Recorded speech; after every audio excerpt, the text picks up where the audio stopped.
To the Youth Parliament. This is a space where young people across the country get to interact with the government and they get to hear what the government is planning for them and how anything the government is working on is going to affect them and where they can plug in. Karibuni sana to the Youth Parliament, and for this first edition we have the Cabinet Secretary for Treasury and National Planning, John Mbadi, with us, and alongside him is one of the youngest members of Parliament, Harun, who is a nominated member of Parliament from the Orange Democratic Movement. We will also have a live audience with us here. Ay, makofi kidogo. We have a live audience with us, and you too who is watching on the go or wherever you are at, you can engage with this conversation. The hashtag to use is Youth Parliament KE. I get that again, Youth Parliament KE. We are live on TikTok, we're live on Facebook, we're live on YouTube, and we're also live on Instagram. So interact with us. This is a conversation organized by Digital Media Publishers of Kenya. That includes Tuko, that also includes Kenya Times, that includes Nairobi Leo, that includes Gafla, Business Today, Opera News, Live Kenya, and Kenyans.co.ke. My name is Mono Njuguna. I'll be your host or speaker for today. I'll moderate this conversation, but I will not be alone. I have two other colleagues assisting me. That is Shem Muikia and Muthoni Irongo. Thank you so much and welcome to the conversation. This is the Youth. Come on, guys. This is the Youth. But I see yes. Welcome to the Youth Parliament. Thank you very much, and good afternoon. All right. August 8th, you took the Bible, you became the CS for Treasury. Take us back to that moment when you finally got into one of the most influential offices in Kenya. It was very interesting, but also very tense at that time. Remember, I came in under extraordinary circumstances. The people I see in front of me here had a lot of concerns, raised so loudly. And so in the process, even without preparing yourself, you hear that you are going to be appointed to the docket, which probably costs the issues that are being debated and being debated loudly. So you really don't know whether to take up the appointment. And you see, even before the appointment is made, your phone is jammed with unasalimiwa. The moment the nomination is made. Not yet made. So you don't know whether to take it or not. And they're telling you you are betraying us, and you're also looking at your country, and you're asking yourself, we are over 50 million Kenyans. Yes. And with all these problems, I'm the only one that has been picked to help maybe bring sanity. Do I lose out on this, or do I take it up? Will it be a betrayal or no? So it was, in a nutshell, a hard decision. But I think I'm proud that I took that challenge. And here we are. Now, your first finance bill, your first budget, how's that experience been for you? Being on the other side, you are a legislator, you go to talk about them when they go to Parliament, but now you are actually at the center of creating them. Let me address that your question by saying that I have been in Parliament for some time, 17 years to be exact, and during which time, about 15 years, I've been in the Budget Committee, Budget and Appropriations Committee.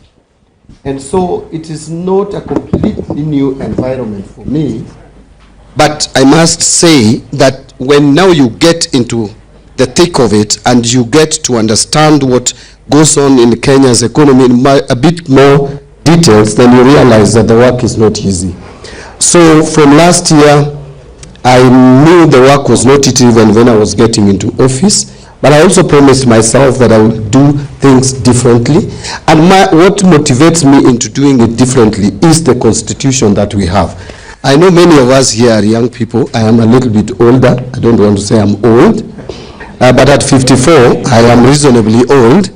Now, some of us have gone through processes in this country. We have seen a lot more than some of you. We were born in another dispensation. You are born, but you are brought up in a totally different dispensation. Long gone were days when everything was concealed, everything was secret around government. In fact, including the budget process was a secret. it was only known largely by the Minister for Finance, who comes on a particular day. And before that day in June, which was not even known which exact day, around May, everybody starts hoarding because, you know, the budget is sirikali. Now, then someone comes and starts making pronouncements, and everybody is glued to on TV, and it was one, KBC. Now, that has completely changed with the new constitution. If you read the Bill of Rights, if you read the chapter 35 of our constitution, clearly we are told access to information is a must, is mandatory. Now, with that, the budget process has been opened up. The process starts way last year for this budget that we are going to read in June. It actually started immediately we closed the 2023-24. Then the process of 25-26 starts, not even 24-25. When you start the year 24-25 financial year, you start on the budget of 25-26. And that was around August, where the cabinet secretary sends out circulars to ministries, circular to ministries, MDS, let me summarize it. Then in September, you get what we call budget review and outlook paper, basically spelling out how we performed the previous financial year in terms of revenue collection and expenditure. Going forward, what are the projections, and then the ceilings for the following year. All this starts, this discussion starts in September. October, November, sector working groups begin public engagement and hearing from people. So what the Treasury does, Sam, is simply give envelope. We give various sectors their resource envelope. Hii ni yako, hii ni yenyu, hii ni yenyu, hii ni yenyu. Then they go and engage. So that is where I ask myself, and that is the sense of us meeting here. The first question I want to ask the youth, because again, this budget is basically yours. How involved were you in this budget process? Yeah. Now we start talking at this point, which is at the tail end. How involved were we in this process? This process, how many of you, for example, many, I'm sure here, are university students. And I'm sure one of the questions you will ask me is, how much have you provided for help? Is that not so? Yes. How much have you provided for scholarship? Because we also have a component called scholarship. Yeah. And I will answer you, yes, 41.1 billion is for help. 16.9 billion is for scholarship. But the question is, were you involved at the sector meeting? When the sector for education was meeting, how many of you, your leaders, presented your case and said, as you divide this envelope, we want help to be this much because the number of students are increasing. The number of students is increasing. We want this much for scholarship. That probably did not happen sufficiently. So that is the reason why I am very, very excited that we have this youth parliament, so that going forward, you start getting involved at the right time when you can make a difference. Because where we have reached, you may make a difference still, but it will be minimal. So that is how the process runs to budget policy statement in February, and then now we come up with budget estimates. What Treasury does is simply to put together what has been agreed on at the sectoral meetings and then submit the document to the Treasury, I mean to the National Assembly. And I want to conclude by saying that the problem is, how many of us know the difference between the budget estimates and finance bill? You hear many people saying, in this budget, they have increased the cost of bread. Budget can never increase cost of bread. What can increase the cost of bread is the finance bill. And these are totally different.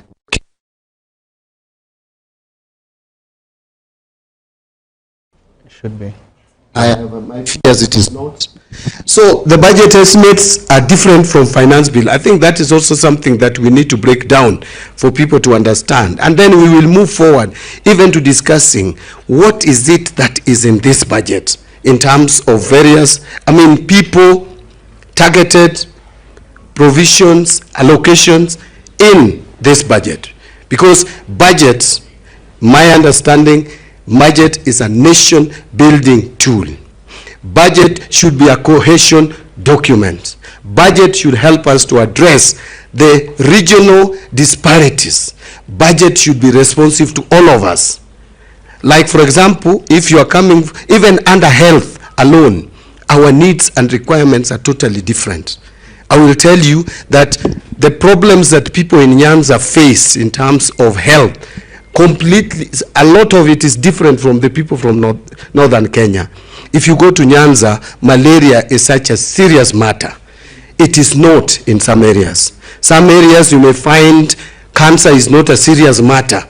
HIV is not a serious matter. That is why we have statistics compiled by Kenya National Bureau of Statistics to determine how then we should allocate resources. Once you have come up with such information, how then do we direct the resources to address our national concern? Final comments. Something also that I wanted to point out at this point is what is the value of security? In an economy, what is the value of security in our budget process? I hear many people say, you put too much money in security. Are we at war? What is it?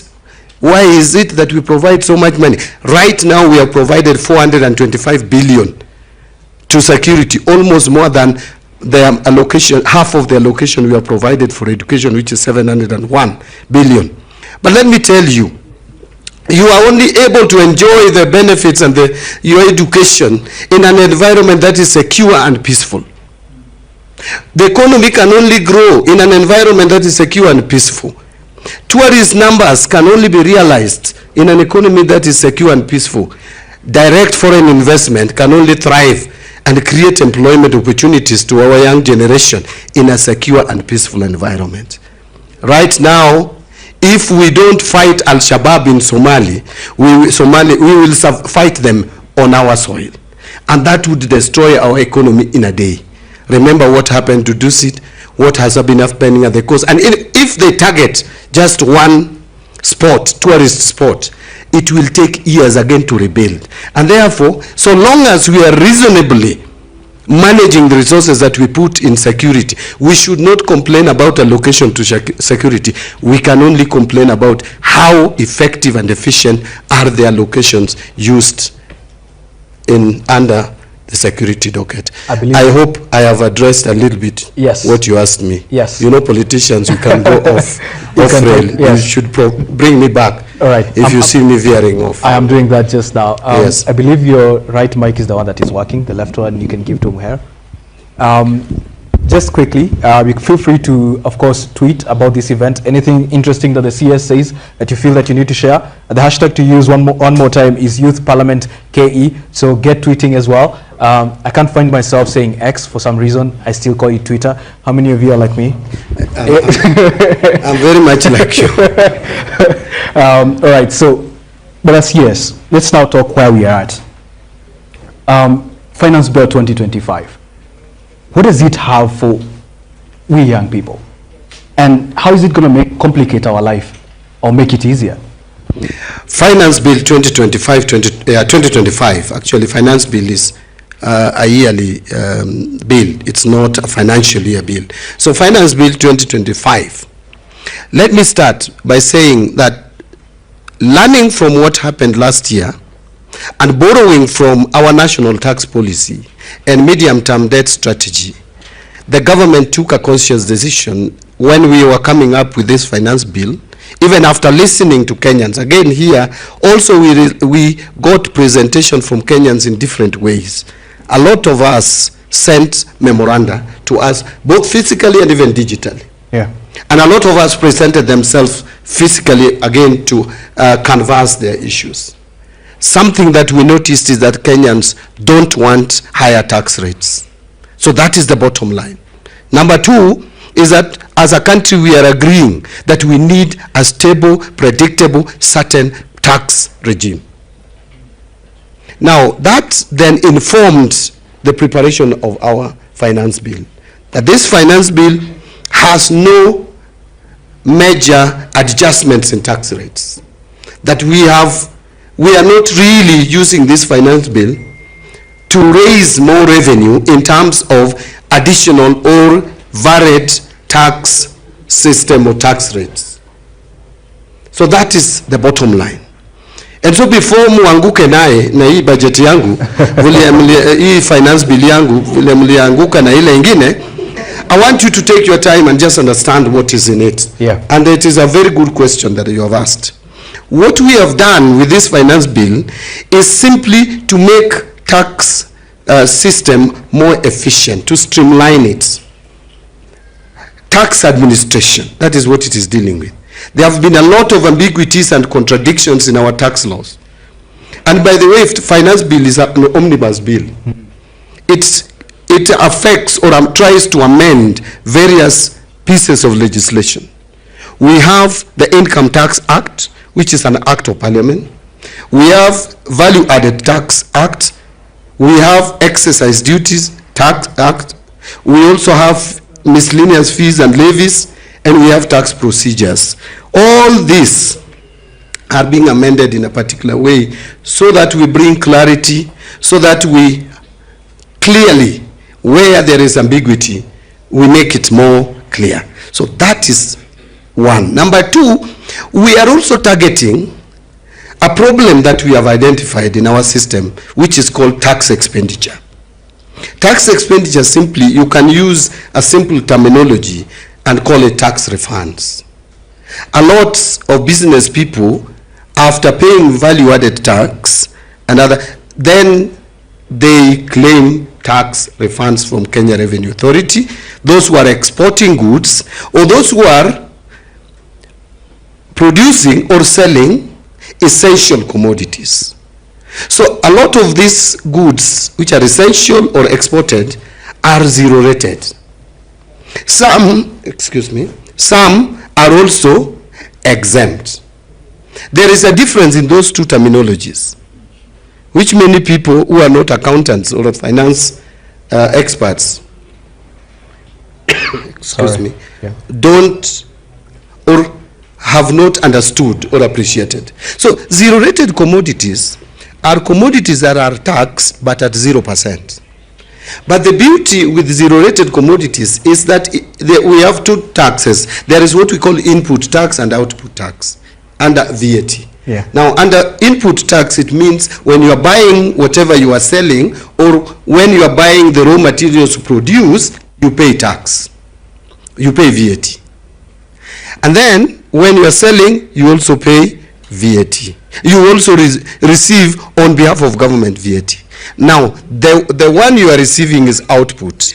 The one you paid is input. Now, for zero-rated commodities, you are allowed to claim the tax that you paid. You are going to charge zero, but you claim any tax that you paid. But on exempts, you don't charge and you don't claim. And therefore, theoretically, exempt commodities should be slightly more expensive than zero-rated.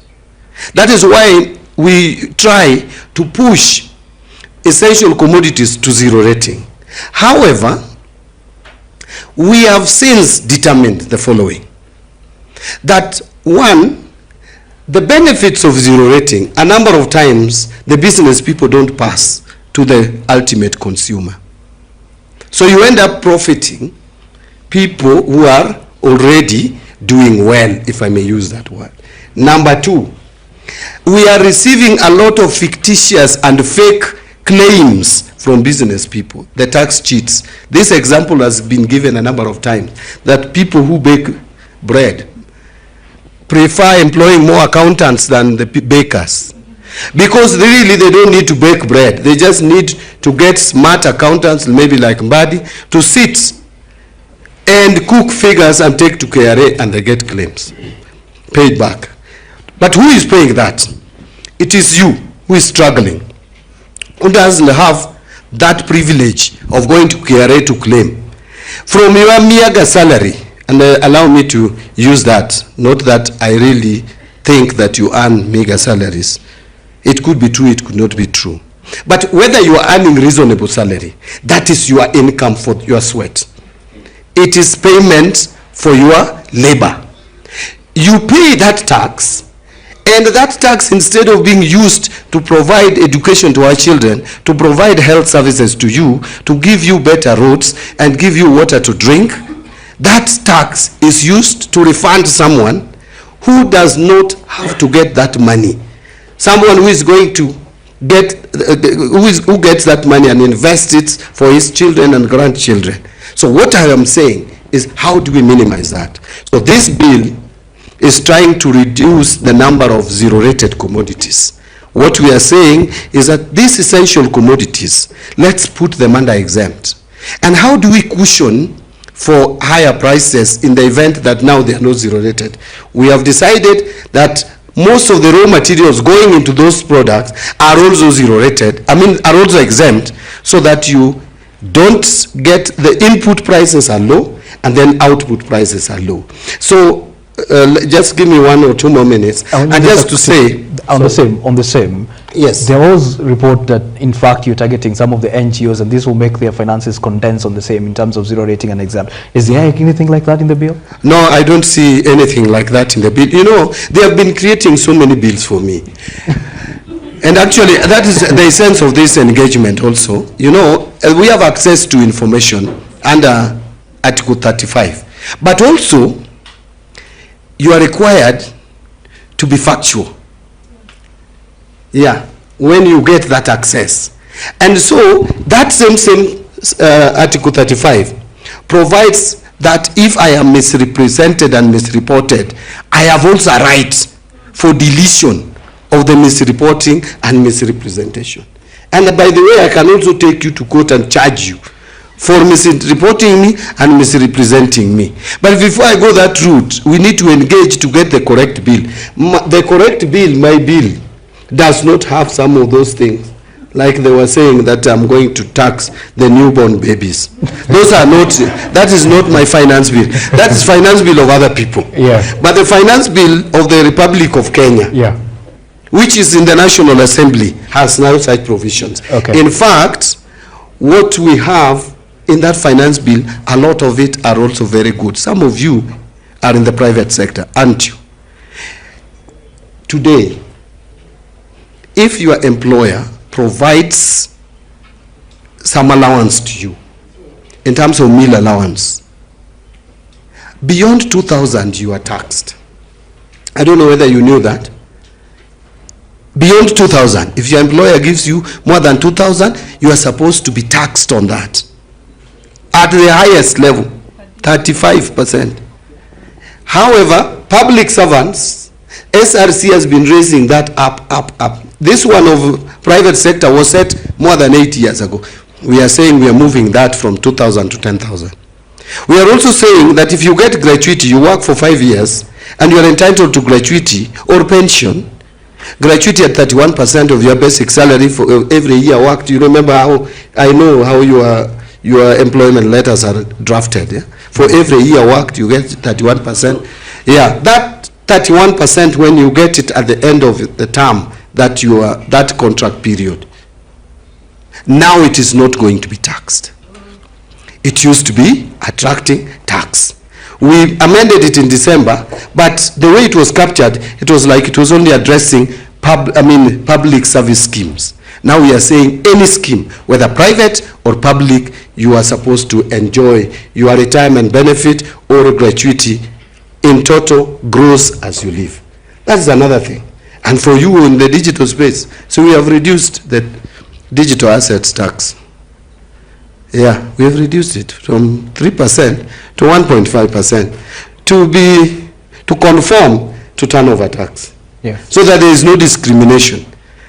That is also here. Okay? I can leave it there. We can discuss or debate others as we move forward. The question of VAT exemptions. In terms of affordable housing, hospital constructions and things like that. Yes. What is going on there? What is going on there is that some of these provisions have been in our laws and they don't make sense. We have been exempting affordable housing, or those who are constructing affordable housing, from paying VAT. What is it that we were exempting them from paying VAT? For affordable housing, for example, materials used in construction, like cement, like steel, etc.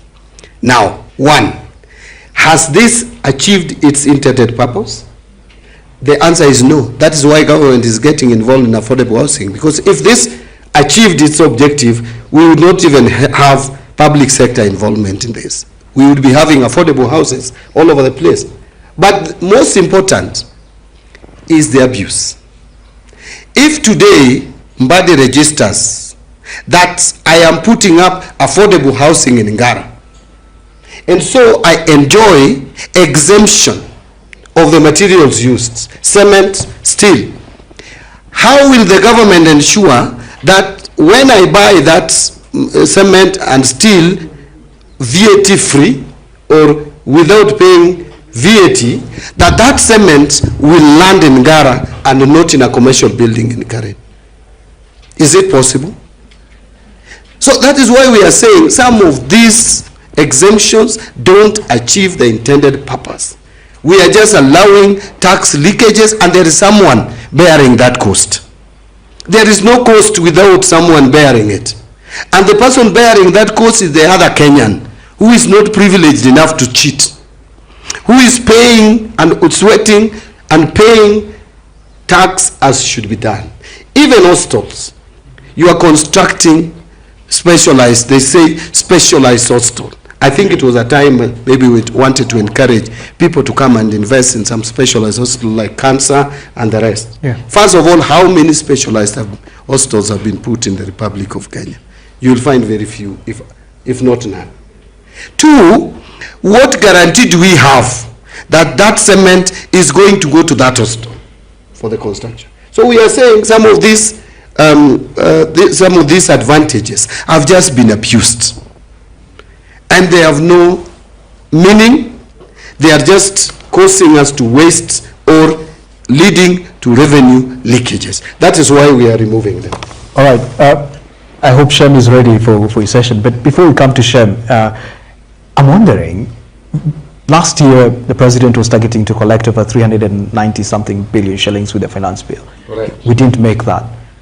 This year you're saying we're not targeting to grow our revenue, not targeting to collect as much money through this finance bill, but clean up. I believe last week or so you said it's around 25 to 30 billion shillings you collect with this current finance bill. The worrying question becomes, how then are we financing our budget? Are we collecting enough revenue, or are we going to knock on the doors of the IMF, the World Banks, China's and UAE's of this world to finance our budget? Thank you. That's a good question. Last year, we had actually projected to collect about 2,912 billion before the Gen Z decided to take us back to where we should be probably. So finally, we revised that down. The first supplementary put it at 2,635 billion. Then that was revised down to 2,580. That is what is in the supplementary too. But I will tell you for a fact that that figure is still going to go down to about 480 billion. I think that is what we have as a projected revenue for this year, the year ending. Yeah, because we have now looked, we have now assessed the performance of revenue up to now. We have only 1.5 months left, so we can comfortably say this is what we are going to get. So under collection. If you look at our revenue projection, the figures that I took to Parliament on 30th of April, we have been revising those figures downwards. We are more realistic now in our revenue projection. The earlier projection with the budget review and outlook paper of last year, we had projected to collect 3,018 billion. I don't know how that was going to be collected. That we brought down to 2,835 billion. Then we brought it, now our projection for ordinary revenue is 2,757.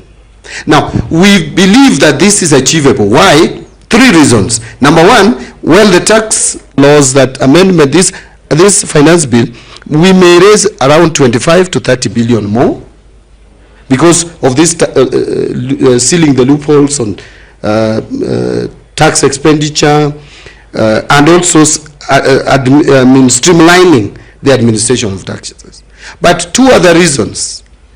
One is that we are making Kenya Revenue Authority more efficient in tax collection by bringing more IT into the space, and the visibility of taxpayers is going to be enhanced. We are going to see most of you who have not been paying taxes, not those who have been paying taxes. We'll be seeing you and will not be harassing you. Once we see you, we'll just tell you, you know, we have seen you. You have this tax here, you have not paid this rental tax, please bring it. Then you'll just bring it. Those of us on personal income tax, PIT. So the visibility will be better. Number three, economy will also generally grow. We project an economic growth of about 5.3%. So with a higher GDP, definitely you will collect more. Now when the economy grows, the reason why we think the economy will grow better is look at what is happening in the weather. The weather has been very kind to us. So the harvesting is going to be better. Agriculture is going to do well, which is one of our leading drivers to economic growth. We are also looking at the financial sector is even deepening better. And that is why some of the provisions in this finance bill, we are trying to give impetus to the financial sector. We want Nairobi to be to be a financial hub. We are also looking at tourism and the such numbers and services industry. Things are not looking bad. But importantly, construction has not been doing very well. But there are certain things that we have done. One of them, the interest rates have been going down. Especially the rate at which the government borrowing. When I came into office, we were borrowing at 16%. Government papers, 15%. Right now, it's below 9%. It's going to 8 for 91-day treasury. So it's no longer a very lucrative. Money market is not as it used to be.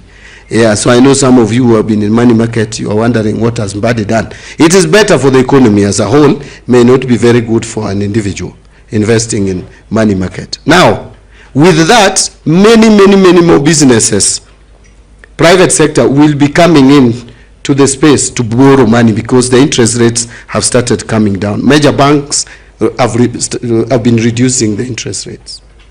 But I want to also point out that besides all that with the interest rates, the construction industry has received a boost because of paying the pending bills that have been outstanding.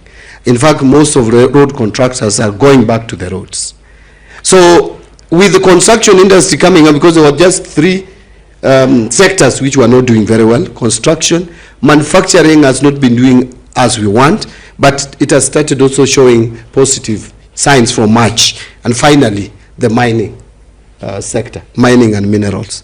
Again, the government is putting some targeted efforts to make sure that those comes up. With that, if we get 5.something% economic growth, clearly our revenue will come up and we will be able to meet our expenditure. Of course, there is still borrowing. There's borrowing. How much of it are you borrowing? How much of it are we borrowing? So listen to this. The total expenditure projection is 4,239 billion. Revenue that we are collecting from ordinary revenue, that is taxes, is 2,757. You add that to the non-tax revenue or appropriation in aid, if you like, 559.9. If you like, you can round it up to 560. That gives you 3,318 billion. Then add 46 that we are going to get as grant, 46 billion. That will still leave you with about 877 as budget deficit. That budget deficit, we intend to get 284 billion from external borrowing, and the remaining 592 from domestic borrowing.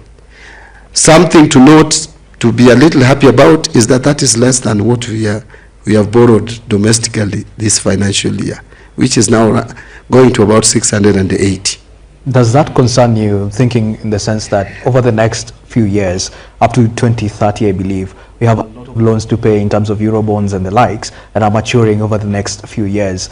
Does that worry you, the fact that even now, we're not yet at a place where we can almost cap our borrowing to less than 100? It concerns me, but it doesn't worry me. and I will explain. It concerns me because I know we are not yet at a point where I am saying comfortably that our debt sustainability is guaranteed. Any economy will borrow. There is no economy that can progress without borrowing. Even the world's leading economies are the biggest borrowers as well. So we'll continue to borrow because we still want to invest in social services and infrastructure and all these other things. For development, human capital, we'll still borrow. Health, education. But we must borrow responsibly and we must borrow within our fiscal framework. Therefore, it concerns me. And from now to 2030, as you said, actually 2032, we are at a point when a lot of these debts are maturing for payment. However, it doesn't worry me because we have a strategy. When you have a strategy, you don't get worried. And the strategy is simple too. Number one, we are consistently reducing budget deficit. That is the best way to deal with debt sustainability. And we started reducing budget deficit a while back, not just when I came into office. Remember, in 2020, 2021, our budget deficit was 8.3% of GDP. The following year, it came down, 2021-22, it came down to 6.2%. 2022-23, it came down to 5.6%. 23-24, it came down to 5.3%. This year, that is ending, I see us at 5.2. We would have done better if...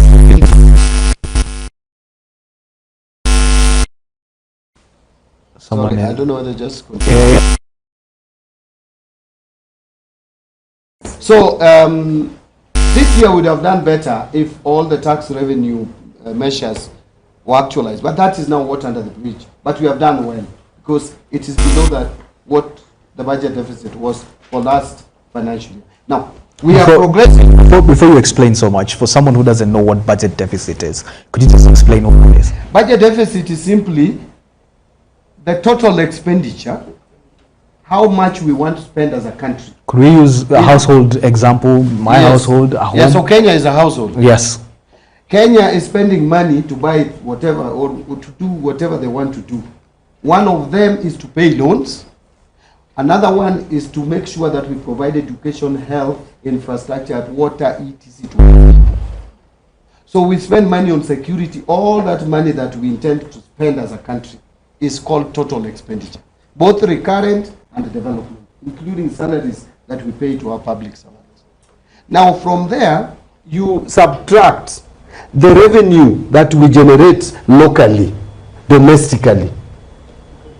And domestic revenue include the taxes on you and us. All these taxes, various of them, you know, many taxes that I've mentioned. All that gives you what we call ordinary revenue, all those taxes. Then you add on to it what we call appropriation in aid, or what we call the ministerial appropriation in aid. The other name is non-tax revenue. When you go to get passport, you are charged. When you go to get this, you are charged. Those ones we don't call taxes. So that one we call non-tax revenue.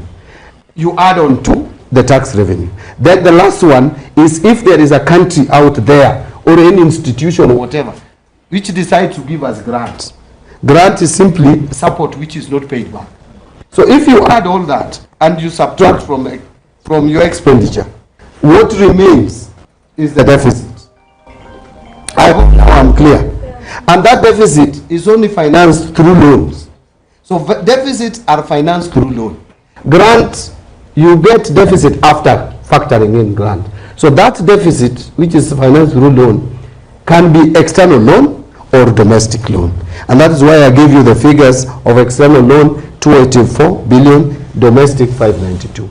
All right. If you're watching us online and you have any questions, keep them coming. We are seeing them. We'll be asking them in just a moment. As well as if you have any questions from what you've heard so far, just jot it down. We're coming to you in just a moment. CS, I want you to hear some few things, and then you can correct us here. Shem, I heard that the finance bill plans to increase the fuel.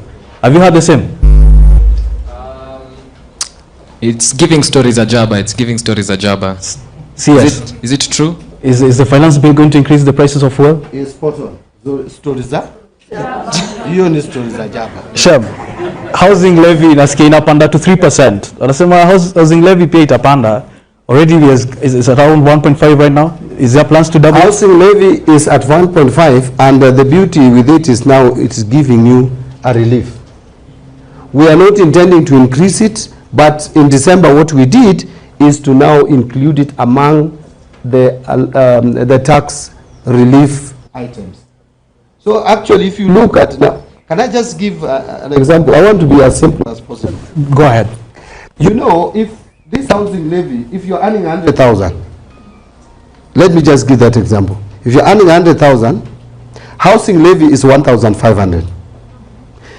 Before that amount, you would have received it as your salary, but it would have been taxed.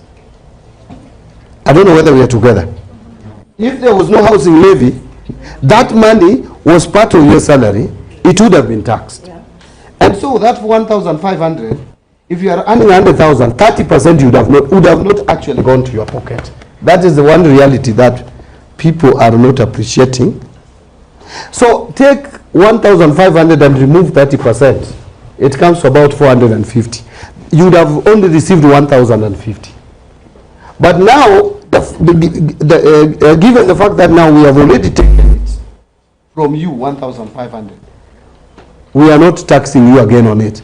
Before the December, we were taxing you with that money in your pay, and then we are taking it. So it is like we were double taxing you. But with the Tax Laws Amendment Act that was passed in December, now it has become allowable for tax purposes. So to come back to your question, housing levy, no addition. It is still at 1.5%. I mean, and we don't intend to increase it. You know, as you said, it seems like we have our own finance bills. But someone else is also saying motor vehicle tax that was proposed last year has found its way back to this finance bill. What we used to call motor vehicle circulation tax. If there is any one tax that can never find its way back to any bill which I prepare, it is that tax. Why? Because I don't understand it. You know, and it was under income tax. There is no way you can put an asset tax as income tax. By the fact that I drive a car, it's not an income. So how do you charge me for driving a car? Just having my car, that you charge me is like an insurance every, and then you tell me that that is income tax. It did not make sense. I don't know where it came from.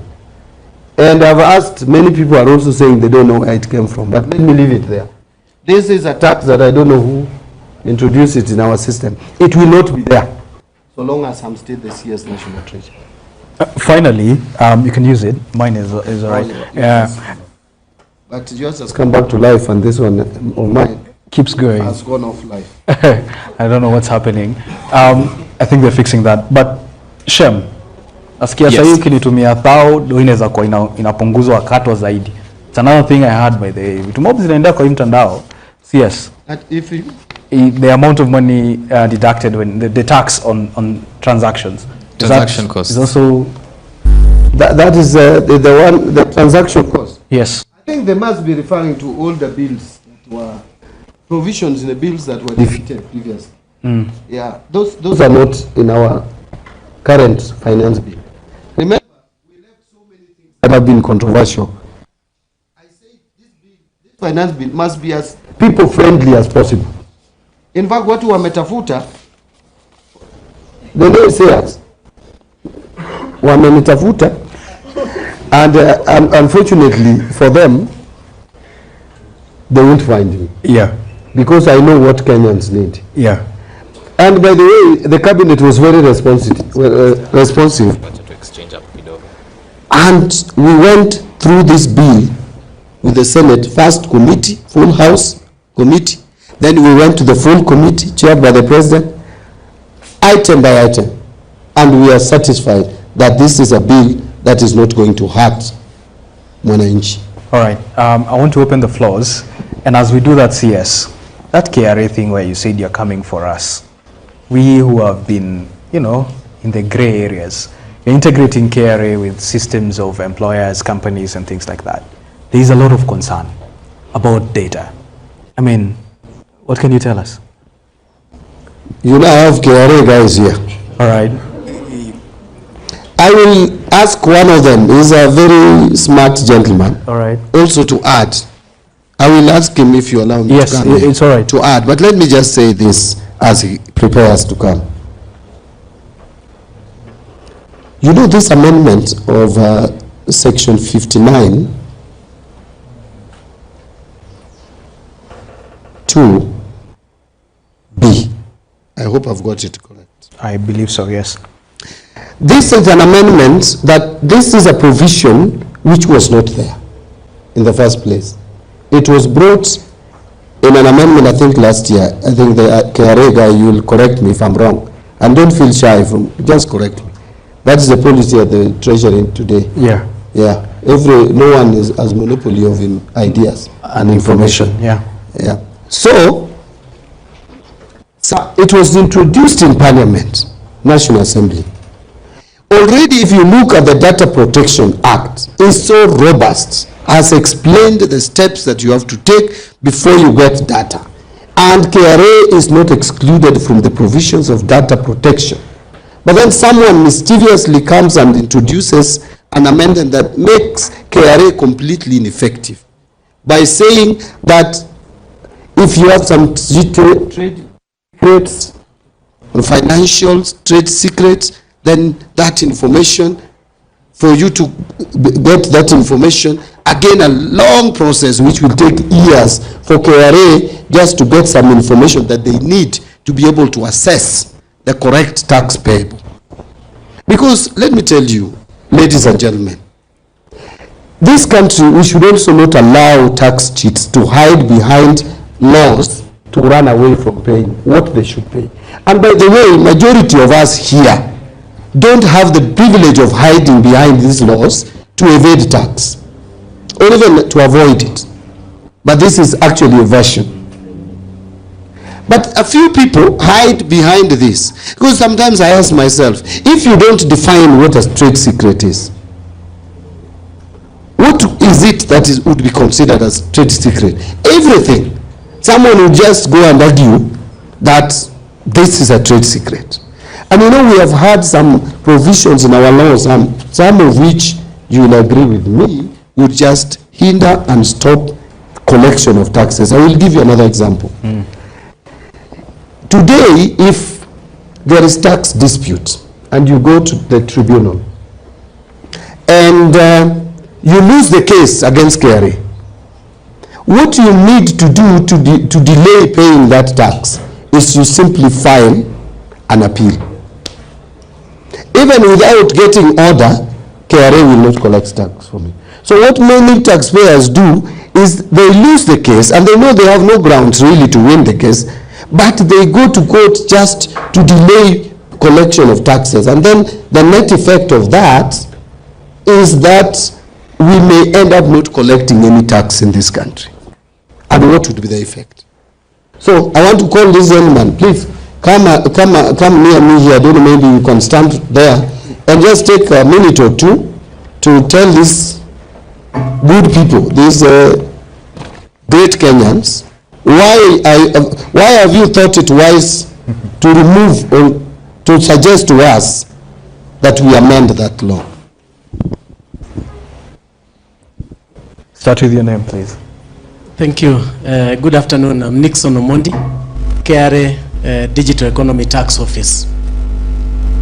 All of us now have a digital way of accessing our either bank statements or M-Pesa statements.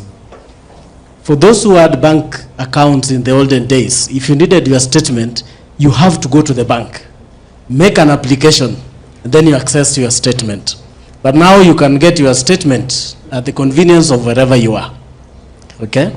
So what KRA has been doing over the years with respect to the law that is being proposed to be amended is that if KRA wants to know, for example, PAL's records, whether they are declaring their fair share of tax, is to ask them for their bank account. And then PAL's will provide us with the details of their bank statement. So we look at the bank statement, see how much money has gone in there, compare with what they are declaring as their income, and if there are any variances, we always come back and ask you, why are there these differences? So it's not that KRA will just find your bank account and say, this is the tax you are paying. Based on, of course, the law, if you read Article 47 of the Fair Administration Action, KRA has to give you an opportunity to be heard. So what KRA is doing, and that is the amendment that came up with the Tax Law Amendment Act in 2024 December, was to say, instead of KRA asking you every now and again to give the same statement, why not the bank give us that statement in advance, so that these people who are tax cheats, as the CS is explaining, can then be, fished out in good time. So then the act was amended in such a manner that even the KRA PIN, KRA cannot obtain that data from the bank. And this is the information that KRA itself gives. So even it's like telling you that you cannot access your phone number, and that is your phone number. Or it's like telling Safaricom, you cannot access the phone number that you gave a subscriber. So that is what the law has done, and it's to tie KRA's hands in dealing with tax cheats and those who are doing money laundering. Thank you. So for someone with a small business, I have an SME somewhere in town, I employ 3-4 people. Will I also be a target of this law, or is it just for big multinational companies? Remember, tax is not just for specific people. All of us have a collective responsibility to build our country, Kenya. So if I'm being taxed on my 30,000 salary, then a multinational should also be taxed on their 100 billion income. So the law is not discriminative, is to take care of every taxpayer in Kenya. Will businesses be required to do anything, or is this on you guys? When this is assuming the law actually passes, what will businesses be required to do to ensure they comply with the law? At that stage, the business will not be required to do anything. It is the people whom KRA will require or request to integrate with who will then give us the information. But remember, all this information has to flow to KRA in line with the Data Protection Act of 2019. The KRA has already instituted a data governance office to ensure that any data we receive, including what we have now, is handled in line with the law. And in case KRA is not immune from many penalties from the data commissioner, if we handle any data in a manner that goes against the law. The biggest question has been, of course, some time back, I believe it's last year, there were hacks that targeted several government institutions. So if businesses make themselves open to you, they risk losing their data from hacks and things like that. What is KRA doing to at least assure us here that our data will be safe? I would ask you that, has your PIN been misused? Because that's part of data that KRA keeps. Yeah. So in that manner, any information we have, and we have financial information of all companies in Kenya, all individuals, including your pay details, and that is kept in line with the Data Protection Act. So yes. What you're saying here today is we will be safe? Very safe. All right. And the CS is here to assure you more. I will assure you that KRA is acting professionally and within the law, and will always make sure that the data that they get, and by the way, even presently, they receive information, they get data, and they keep it and they use it responsibly only for tax assessment. There's a question that I've just received, and I feel it's fair for me to ask this question. We've seen Elon Musk in the US take a very big chainsaw and go into government offices and, cut a lot of expenditure, saving money. You yourself here have said that the government is spending a lot and we need to kind of reduce our appetite on a lot of things. Is there a plan to do something like that within your tenure? Are you thinking about it? We are actually already having processes to do that in place. We may not do it the Musk style, which, with all due respect, may be a bit mechanical, but we are methodical. Let me tell you, one of the areas that we have identified, so there are a couple of things we are doing. Number one is we introduced a budgeting process which we feel is going to help in addressing wastage. That is the zero-based budget. over the years, what MDAs have been doing is they look at the budget that they have for a financial year and put a markup that added by 3%. No justification at all why that is happening. Now, the present budget has been prepared and we put in place INIFMIS a system or an application that which was ensuring that every shilling proposed for expenditure was justified and the prices harmonized. So that's the first step. So if you're buying, for example, a table of similar description, it should be uniform. The price should be uniform in government. We don't have Ministry of Water buying it at a different price, Ministry of Health at a different price, and another MDA, say, pipeline at a different price. Secondly, on 7th of April, we launched a system, which we call EGPay. This is end-to-end procurement electronic system. We have had manual system over the years where for you to submit your bids and tenders, you have to carry cartons and cartons of documents on your head and take them and they're put somewhere and they are paginated. If, for example, I want you to lose, it's very easy for me if I'm in the procurement department. What I do is if I realize you have quoted a more competitive price compared to the person that I wanted to win the tender, I would just pluck one page from your document and then you lose. Or take away tax compliance documents from KRA and then we claim that you did not file it. Or if you fail just to number the pages 1, 2, 3, that alone can knock you out. What we are saying is we are going to have a system, and this is beginning July 1st. As we speak, we are onboarding the over 3,000 MDAs into this system. And we are training users today, including suppliers. They are being trained as we speak. From 1st July, every procurement will be on this platform. Even if you are in South Africa, you can still bid, you can still tender, and you will be seeing how people have tendered. It is going to be very transparent and accountable. Even evaluation, you will just know for yourself, this one I've lost.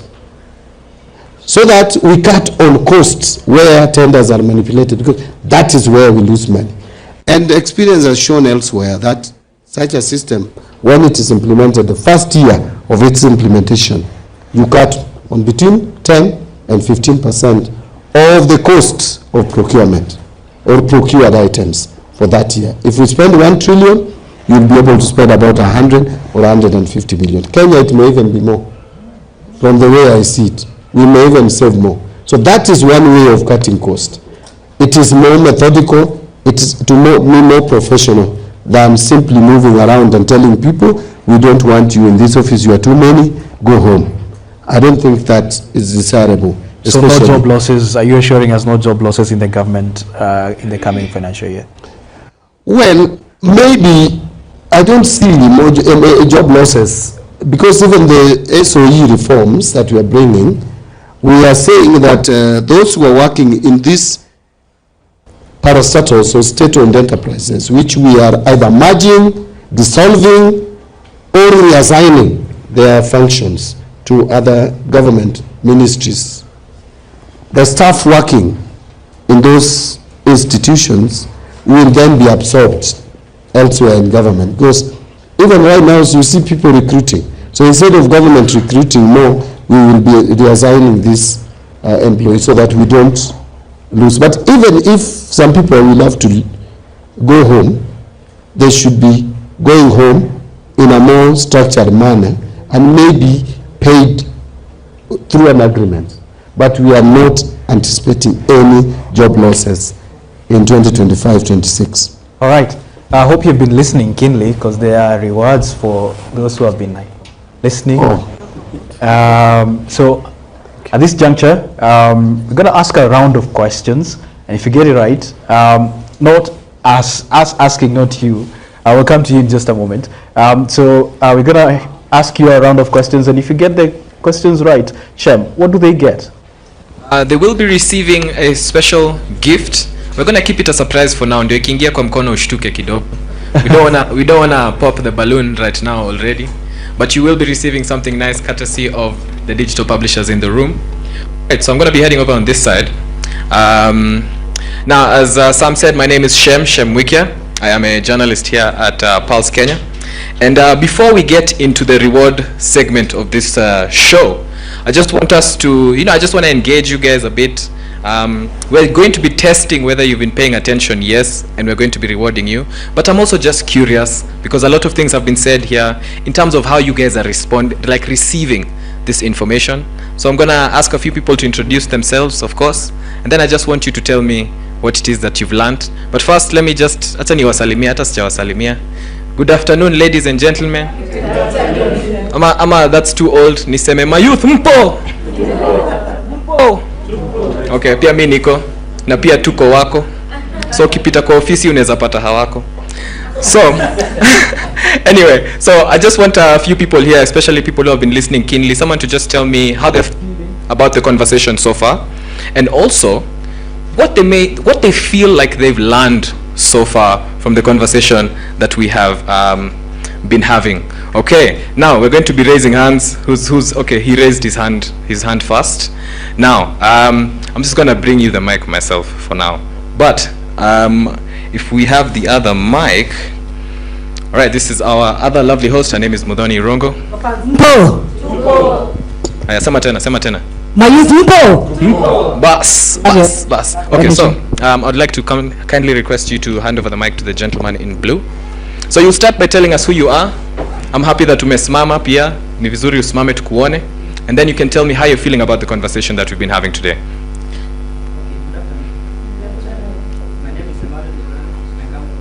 Okay, hold on. Ngoja nataka kusikia kenye unasema. I can use mine. Good afternoon. My name is Herman Mudhama. I come from Makwiny, a representative of Makwiny University Student Association. I'm also a foreign policy student. The session is so informative. I thank CS for elaborating the difference between zero rating and tax exempt. Thank you so much.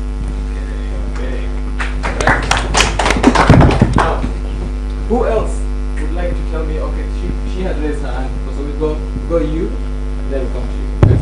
Okay. All right.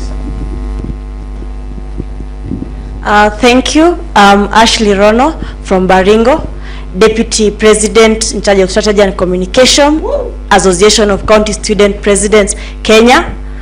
I'm also a third year student at the University of Nairobi. And today's session has been really great. We are from a society, a youth generation where we think we know more, but we don't know the facts. We are here with the misinformation. And having these forums like this, we get to know more and to get those fine details which we need. At least now KRA has assured us that our data will be safe. Thank you. All right. So we had one other gentleman over here. All right, so your time is now. Yes. Okay, thank you so much. My name is Arnold Nyamwea. I'm from the University of Nairobi. I do everything except conning people and killing people. Yes, let me be realistic. If we had such kind of sentiment that we have right now, I think even the protest of 2020 last year couldn't have happened. Because in a layman's language, this man is explaining. Mimi for the first time in 5 years nimekaa hapa for 1 hour kama sijaguza simu yangu listening to you. One, I've learned a lot, you know. Even last year I didn't know how much we were about to contribute or maybe to raise as a country, but I've learned, I've known. The second thing is I've understood that there are more ways of raising revenue apart from taxing the people.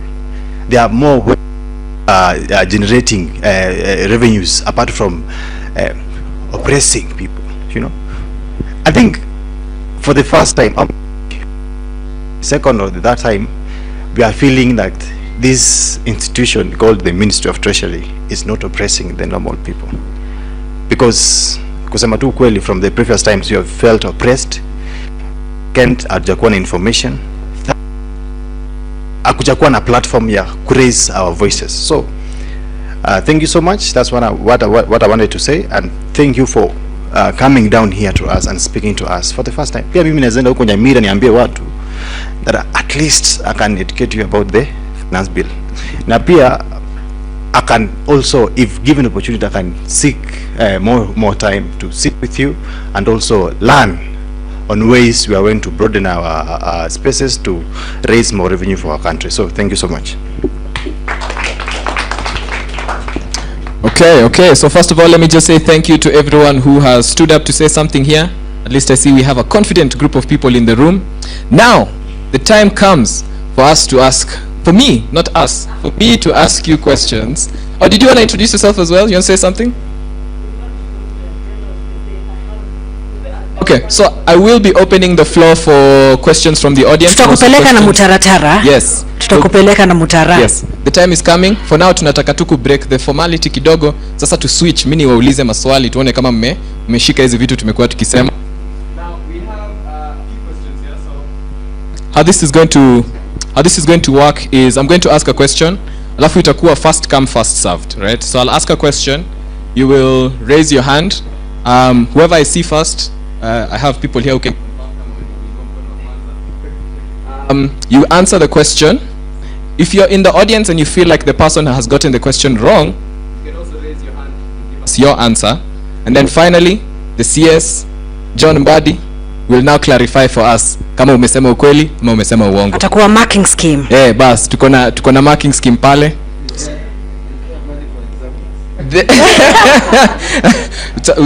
Usijui kama iko kwa budget yetu. Pia si tunapanga budget. Tutakuona tunapanga budget. Okay, so we've listened to a lot of things here, we've talked about money, finances. Who pays taxes? Do you pay taxes? Sitaki kukuseti kwa watu wa KRA, nauliza tu. Taxes. Now we just want to know if you pay attention. So the first question is, it's more based on the things that have been discussed, but also the general topic of the day. So my first question is, now, I would like to understand, what is the difference between the budget and the finance bill? Nani akona jibu? Mikono. Okay, to be honest, his was first. Kindly stand up, introduce yourself. Yes, so please stand up. You can introduce yourself if we haven't already had your name, but naona nikaa tunakujua. But yes, so difference between the budget and the finance bill. Good afternoon, everyone. My name is Brian Munaita. The difference between the budget and the finance bill is that the budget is an approximation of how much the government is going to collect in terms of revenue and also spend, while the finance bill is the strategy laid out on how they're going to raise the funds they would want to spend. Okay. Amepata hajapata? Ngoja. Acha msema kweli. That one, there is no need for any other clarification. It's got it right, spot on, simple, brief, and clear. All right, congratulations, courtesy of Digital Publishers Association. Okay. Unaona tunasema na tunatenda. Tumepatiana. Anyway, all right. So my next question is, mko ready? Raise your left hand if you're ready. Yeah, I don't even know the difference between my right and left. I'm sorry. I failed that one. Okay. All right. So the next question is something that someone in the back had actually mentioned in terms of what they finally understood today. I would like to understand, what is the meaning? No, sorry. Let me clarify. What is the difference between zero-rated and tax exempt? He raised his hand first, but pia alikuwa amesema that's what he learned, so to be honest. Ilikuwa ni kama hiyo ilikuwa yake. Okay, thank you so much for this opportunity again. Also to elaborate the difference between tax exempt and zero rating. In zero rating, these are goods that we basically, they are basic commodities that the common mwananchi uses, and they are exempted from tax. The zero rating, that people don't pay the input and the output tax. But in tax exempt, these are goods that are exempted from tax, but you cannot claim the refunds from KRA. But in the first one, you can claim the refunds, and that's why we have those bread bakers. They have been using that to exhort the government. Okay. Does anyone have a contention? Kuna mtu anataka kuongezea kwa jibu yake? Ama Amepata hajapata? Amepata hajapata? Amepata. Okay. Msema kweli? Yeah, just my friend, congratulations, you got it. And if I was to give you marks, I would give you 80%. The other one got 100%. I would give you 80%. Just sit so that I can explain a bit. Now I'll explain. Yes, 80%. You know, I'm the teacher, so I may need to. So zero rating, you got it right. It is you pay tax at zero. You pay VAT, but at zero. So you charge VAT if you are selling the item 0%, but you paid when you are buying the item. So whatever you pay, you claim it after selling.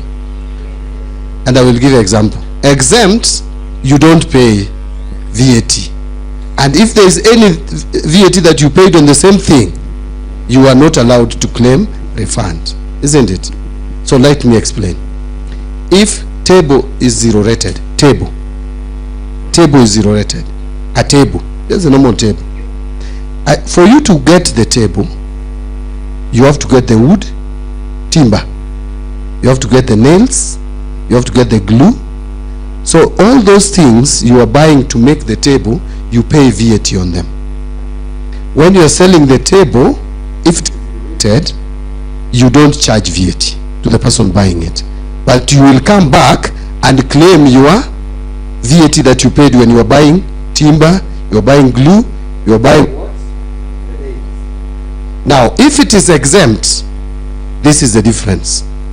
You pay tax on glue, timber and nails, and when you are selling the table, you don't charge the same way you didn't charge the other one. Now the difference is, for exempt, you will not claim what you paid when you are buying the raw materials. I think now I'm even clear. Yeah, I wanted to give that example so that we get it very clearly. And that is why they say that exempt commodities may be more expensive than zero rated, because the zero rated person goes back and items, you go back and claim those ones. Now where we had a problem is, you may also make fictitious claims. Aya, hapo amejaribu. Memark paper yake. We'll talk to the team. Tuone kama mwalimu pia kuna budget yake. But see, hatuko sure. No guarantees, no guarantees. Okay, so I have one final question before we get to, I'm sure, what most people are waiting for, which is, of course, the session where we allow you guys to ask the questions that you have. Now, my final question is, now, if you have been paying attention to the conversation that we have been having, what is first come first serve? Unajua ni ya mwisho. Ndio, the last gift, unless unaweza niona kando tuongee kama unanijua vizuri. Okay, all right. So the last question is, what is the meaning of tax expenditure? What is the meaning of tax expenditure? Okay, so the gentleman in the white shirt raised his hand first. Ama ilikuwa ni VAR? VAR. Okay. So the gentleman in the white shirt, please let us know. Hi everyone. Oh, nilikuwa nimewasalimia before, sindio? I thought I was rushing to raise the hand so that someone else can raise the hand, but it's okay. You can hand it over if you. No, I can explain. It's not yeah, I'm a scholar. Okay. I can explain. You asked about tax expenditure. What is the meaning of tax expenditure? The tax expenditure, from my understanding, is okay. Can I give not even an example, an explanation, so that you can get from what you're asking? Okay, let's go. The CS explained when I think a question came about how the deficit comes in, and then he said that there's a projection of what we want to raise as a country. You get? And then in that projection, we add the amount of money that we raise as a country, plus grants, and the loans that are being borrowed internally, and then the remaining is the external loan. You get? Now the tax expenditure comes in when you are planning on how to use the money that you have raised. You understand? I don't know whether I'm making sense, but I believe I am. Aya, umemalizia hapo ama Yes, bado maybe let me make a final thing. Yes, okay. So from my thing is the total money that is being collected from the tax that we earn, I mean the tax that the government collects, I think that's the expenditure. Okay, Aya, so we have someone who wants to contend the answer, but the gentleman in the black shirt raised his hand right after him when the question was being asked, so I'm gonna give priority to him. All right, so you can start by introducing yourself. Hatujakupata jina yako, hatujui ni nani bana. My name is Dennis. I'm a journalist, and I think tax expenditure is the amount of money the government spends to pay back refunds claimed by those people who file VAT claims and other things. That is borne by the taxes we pay. Umekubaliana na hiyo? Okay. All right. So there were two gentlemen who gave answers on what tax expenditure is. Could you please clarify what it is na nani alipata hiyo jibu? Now my marking scheme. My friend here has really made an attempt, but he was trying to explain the budget deficit instead of the tax expenditure. That is budget deficit, where you add all the money that we collect, whether tax or non-tax, and you add to grant, then subtract, then you get budget deficit, which is equivalent to the loans that we take. So that is budget deficit. But tax expenditure, he is spot on. Tax expenditure is simply what the government spends in making, in compensating for tax claims, the tax refunds. In fact, the simplest terminology is refunds. So you make claims to government. I've paid this much beyond what I should pay. By the way, it is not just VAT alone. Even income tax, sometimes you may overpay, isn't it? By the way, allow me just 1 minute. You see, we presently have provisions in law which allows certain things as tax relief. One of them is if you take a mortgage to construct, to buy a house, you up to 30%, up to 30,000 per month of interest you pay on mortgage is allowable for tax purposes. It gives you tax relief. And it's SHA gives you tax relief. Housing levy gives you tax relief. However, there is nothing that compels the government, the employer today, to deduct that tax relief in computing your tax. So you find some employers just deduct tax even on things that you are supposed to get relief on and remit to KRA. By the end of the financial year, when you file your tax returns, you are supposed to claim if you overpaid, and that will also be tax expenditure. Although now we are amending the law and we're making it mandatory, compulsory, criminal for any employer to fail to deduct any relief that has been given to employee. If your employer now fails to deduct relief in computing your tax and overtax or charges you higher tax than you should pay, they will be violating the law. That is in this finance bill. That's why I say this is a very pro-people finance bill. Si hata unaona truthful men have nothing to say about it. Yeah, even truthful men have very little to say about it. Thank you. I hope I've marked. So if I was a present, don't give him, give him. Okay. Okay, congratulations, courtesy of Digital Publishers Association. Okay, all right. So, ladies, as I was saying, ladies and gentlemen, thank you so much for paying attention. Thank you so much for being in this room today. We will be moving over to the next segment. So we have We're going to be getting some questions from the audience that we have here. And also, if you're watching us online, we're going to be taking some of your questions as well. We'll be handing over to Muthoni and Sam to curate this questions that will be taken from you guys in the audience. So please stay ready kama mko na maswali. And Sam, Muthoni, over to you. Watu ni wengi, maswali ni mingi. Maswali machache, tuanze wapi? Or the lady in red. I think you just stand for this one. So yes, let's start here. Let's start here. We have seen very few. This is yours. So we wanted to start with the lady in red. Yes. Kindly introduce yourself and ask the question. So the first, we take one here.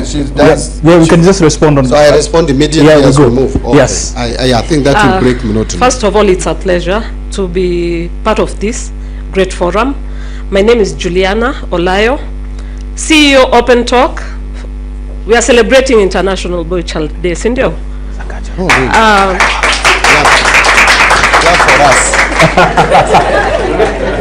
Lakini, as I stand here, I got an award the other day. It was for East African Thamani, Mental Health Champion, and it's been a journey. So when I stand here before you, I stand from a point of respect. I stand saying that the boy child is suffering. The boy child is suffering, and I am sure, Mr. Mbadi, you are a very intelligent CS. Nimekufuata siku mingi na tunakuheshimu kwa kazi mzuri umefanya. Mungu amekubariki na akili, si ndio? Vijana wanaumia. Me when I stand here, I won an award, but I'm sad. Because what kind of an award did I win? An award of fighting mental illness of our young people. These boys and girls that you see stand or sitting before us, they are suffering. I am sure we've shared enough ideas. When I was at the National Youth Council as a delegate, we've been giving ideas on what needs to be done on mental health awareness. My question would be, what budget allocation since 2021 to now 2025? We are really struggling with budgeting in regards to even taking our youth to hospitals, our youth to access. Pardon? Yeah, just continue. Okay, for our youth to access or to access mental care in this country, for them to get better, it's almost 100,000. Yeah. The same youth, the trigger is unemployment and suffering and lack of what to do.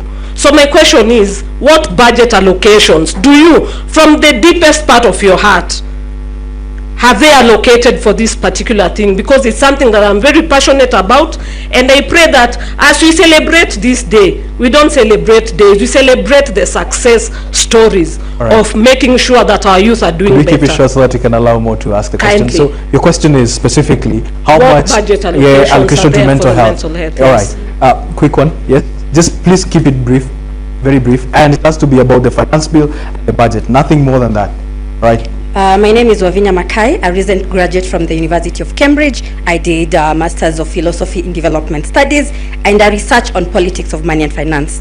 Now mine is about the debt. We know there's a lot of conditions that Kenya and African countries face when they're getting external debts. So what is this administration, with your guidance, doing to ensure that we are not always being perceived as the high-risk countries, and yet when we allow foreigners to come in to do investment, we de-risk them from paying whatever they're supposed to pay? So what are we going to do to ensure development actually happens in this country, in this continent? And I think Kenya is like a swing state to ensure that everything is going to work. So kindly address on matters of debt. Mental health and debt, Bwana CS, mental health, pesa ngapi? Thank you. First of all, I was actually looking at my data, and I will agree with you that I'm looking at the budget lines and I'm not seeing one that is clearly for mental health or giving specific attention to mental health. You can talk about primary health, there's provision for that and all that, but specifically to deal with mental health, we have provisions here for maternity, for vaccination, for all kinds of budget lines. We have here cover here for expansion of comprehensive cancer, measles, human vaccination, construction of a cancer center, global fund, malaria, digital health platform, but nothing specifically for mental health. Now that brings me to the question that I started with, that we need to be more involved in budget process in terms of advocacy, because if no one speaks for this segment of health, this kind of health challenge which we have, the mental health, then it will not be captured during the sectoral engagement. As I told you, budget is a process which is more involved at the sectoral meeting. That takes place between October and November. So I would only advocate, I've taken note of your concern, and we may follow it, because again, budget does not end today. The budget will go through Parliament. We can make small adjustments, not major, and I'm sure there will be other mini budgets coming in. But now for the next financial year, which will be 26-27, I think that your voice should be louder and for mental health. And I will agree with you. I am a father I have 3 girls, very beautiful, and a very handsome boy, and I know what you are talking about, and I will not go beyond that. On the issue of debt management, you know, as I said before, we will always go for debts. Countries go for debts. America borrows money. China borrows money. Everybody borrows money. It only depends on 2 things. What do you borrow money for? What are you doing with it? And what is the cost? That is what now sets apart China from African countries and America from African countries. Because one, sometimes we get the ration in our borrowing. We borrow on the road. None of you here, if you are good. No, I want to be very careful. If you are prudent enough, you would not go to the bank to borrow money to come and clean you.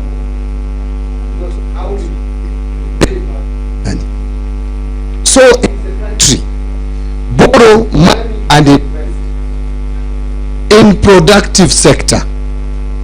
That is number 1. Number 2, borrow cheaply. So the cheapest loan is usually multilateral, if not grant. Then bilateral. Then before you exhaust multilateral, unfortunately, it is becoming thinner and thinner. The multilateral loans are becoming thinner and thinner. But I want to give you comfort. First, we have started on tightening. For the first time, we budget that came from MDS by 120 billion. I don't think it has ever happened, because we wanted to live within our means. We wanted not to go beyond 4.5% of the deficit to GDP ratio, because that is the starting point if we want to realize debt sustainability. 2, we are exhausting all the cheaper loans first before we go for anything else. And we are also trying to improve our economy in a way that even domestically we borrow responsibly. And we are also working on other macros and fundamentals, like the exchange rates, and that is where I'll end. The exchange rates plays a significant role, contributes a lot to our indebtedness or our debt level, especially external debt. And this is the example. Last year, around March, we had external debts stock, total debts of over 6 trillion. It went down to almost 5 trillion by shilling appreciating from 160 to the dollar to 129, 130. So the currency, foreign currency, can expose a country so badly if it is not well managed. And that is why one of the things that Central Bank of Kenya is doing is to look at our currency and make sure that it works. But it cannot work for CBK if Treasury does not play its role. What almost crashed the shilling was the carelessness, I would say, of decision makers, where we did not even think to prepare for Eurobond that was falling due for payment in June. By February, we still had no strategy on how to settle it. And that is why this year you had that we issue a Eurobond early enough to settle the Eurobond of 2027, because we don't want to again take Kenyans along that route. Come 2027, the Eurobond will have already been cleared. We are now thinking of the 2028 one, so that we manage our debts that are falling due, that are maturing, without exposing our economy to unnecessary shocks. Thank you. Let's come to this side. We've taken a few from that side. Muthuni, this side. Please keep your questions very short, very short. This gentleman here is a gentleman right at the back there, and this gentleman here. Good afternoon. It's my pleasure to stand before the CS today. I'm Kahindi James Kalama from Kilifi County, leading an association known as Kilifi County Comrade Association, and I'm also a member for ACSAP Kenya.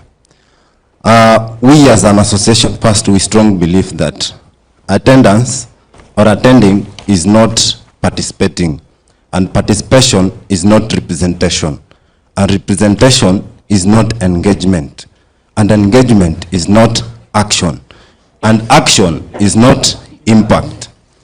My main concern to you, CS, is that we heard you, I saw you in an interview, JK Live, and you see whatever we are discussing here is affected by corruption. And you said that if the leaders or the leaders can reduce or can cut off corruption by 50%, then as a nation we'll be able to manage the debt that we are discussing. So my concern is you are sitting at a decision-making table. Why was this coming to you as a proposal to Kenyans? Yet you have that platform to take that responsibility and take actions to ensure that the leaders that we have are not corrupt. So that is what I have to ask you, and it's a pleasure again to stand before you. Thank you. Please, let's keep our questions about the finance bill and the budget. There's this gentleman here and the gentleman right at the back there. Hi guys, my name is Brian Mbunde. Kenya is like a matatu. You are the conductor, Ruto is the driver. Each and every year we have all these corruption stories. Wendo makanga. Wendo makanga, because at the end of the day, before nipande matatu wendo nasema tao ni ngapi? Mbao. Lakini nikiingia utasema ni 30. Na nikiingia huko ndani kuna wezi, si ndio? Hao wezi wananiibia. Shida ni wewe ndio conductor. Na wewe ndio unajua kuna wezi kwa hii matatu. How come waombi dere hebu shukisha hao wezi washikwe? So in the next finance bill, as a CS, how are you going to address public concerns about corruption and economic inequality? Because amesema hii mwaka hatuendi maandamano, but last year the biggest reason was there's so much cash that is being budgeted for, but we still have thieves. Your N is going down. Moi University is going down. How are we going to address this issue? Final question at the back there.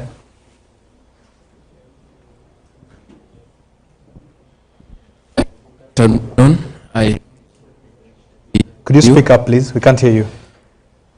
Good afternoon. I feel privileged to get this opportunity to ask our CS Treasury, John Mbadi. I have 3 questions for you. Hey, just one question. I'll be specific and short and precise. What's your name again? My name is Colin Skogi from Business Today. All right, just one question. Okay. One CS, we have seen that in this budget, content creators are being taxed, whereas their infrastructures are being underfunded. What are you going to do to address that issue? The second question is, in this economy, in this country, we have 75% of the population are youths. You have allocated only 2% to the youth funds. What are you going to do about it? And thank you. Let's allow others to ask a question, please. What is the fiscal, how does increasing VAT How does increasing VAT on essential align with the economic survival of the generation that is already battling joblessness? All right, thank you so much. Bwana CS, let's him first respond to the questions, please. So, where do we start? Wewe ni makanga, Ruto ni dereva, kuna wezi kwa gari, na wezi hawambiwi shuka. So, what are you doing? Kuambia wezi washuke.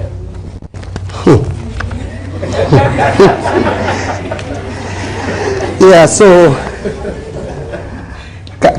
first of all, let me maybe put this thing in perspective, because when I said it, some either for mischievous reasons tried to change the narrative and say that I said that people should steal 50%.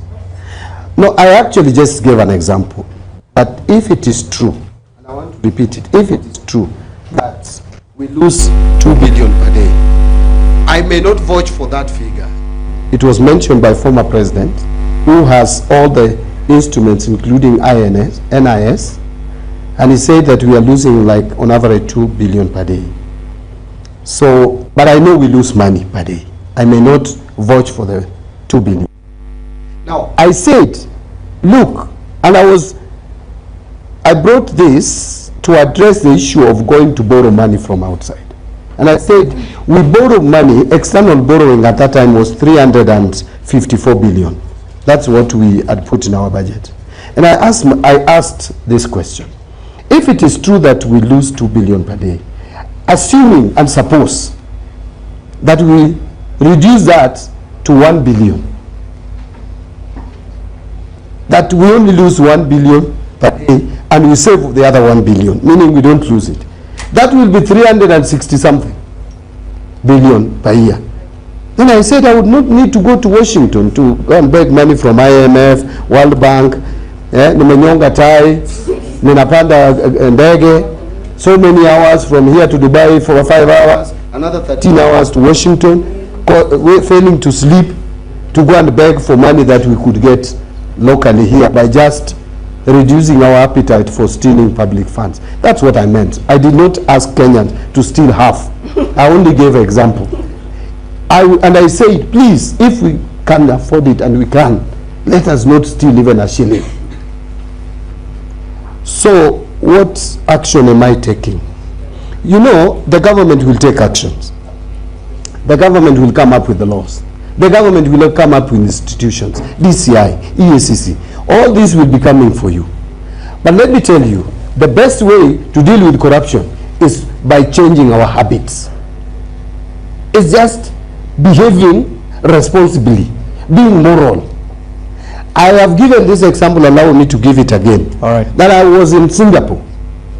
I've been to Singapore about 3 or 4 times, 3 times, I think. No, 4 times. One time, I went to have lunch in a very normal kiosk, very normal restaurant, not a kiosk.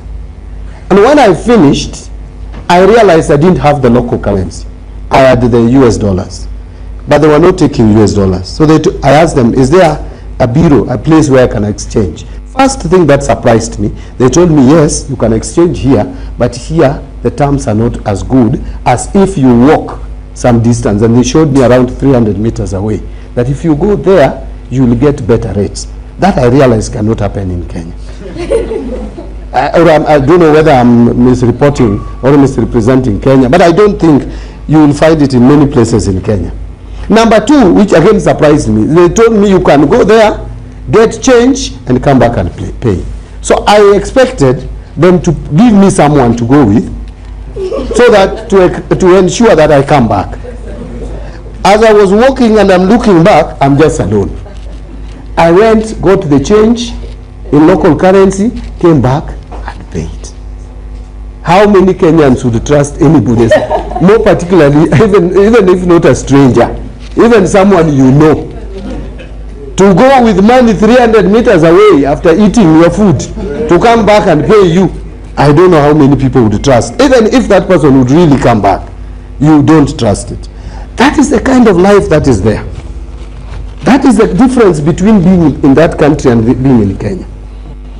What if we copy something like that and apply here? Wouldn't we have a better country?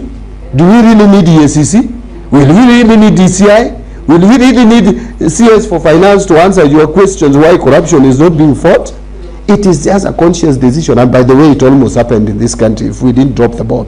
In 2002, I was here, 2003 beginning. When Kibaki became president, Kenyans became very responsible. Very, very responsible. They even arrested police officers who were taking bribes on the road. Because they thought there was a new beginning. Unfortunately, the leadership failed them and now we are back to where we are. I think somehow we need another break like that. And that break doesn't really have to come from even politicians or leaders like John, but it can come from you. And you tried to exhibit and show it last year. How I wish that the same energy that you applied in the streets last year, you apply it also in changing our morality and our ways of doing things and our general integrity as a people. Because if it starts with the youth, let us assume that the old people may not change. We will all die and soon Kenya will be better. Yes, if we fail to change, we will die. But the young generation like you, if you decide to change and make Kenyans better, in a couple of years, people like Mbadi, if I was to live like what, I will not live more than 46 years from today. I don't see myself going beyond 100. So I will die soon. But you people will be here and your children and the grandchildren. So start it today. Change the way things are being done. Let me move quickly. I think it was the same thing with Makanga and the corruption and economic inequality. Yeah? Yeah. The other question from was... Bunde. I think it was the same question. Yes. So Collins... VAT. Yeah? There was a question on VAT and whether that is going to suit Kenyans in these hard times. Any changes on VAT that will hurt Kenyans? No, I don't think there is any change in VAT that would hurt Kenyans. If you look at the list, I think the few that we removed from zero to exempt, we have also tried to cure that by doing the same with the input. Yeah. So that the net effect is almost zero. The ones that we have moved from exempt to vatable at 16% are luxurious commodities, or luxurious items, like chopper. Choppers have been enjoying tax exemption. Imagine someone buying a chopper is not paying tax and you buy shoes and you pay tax. You buy clothes and you pay tax. That is how unequal. That's how unfair this our society sometimes can become. And by the way, this was introduced just a while back. I think someone wanted to buy choppers.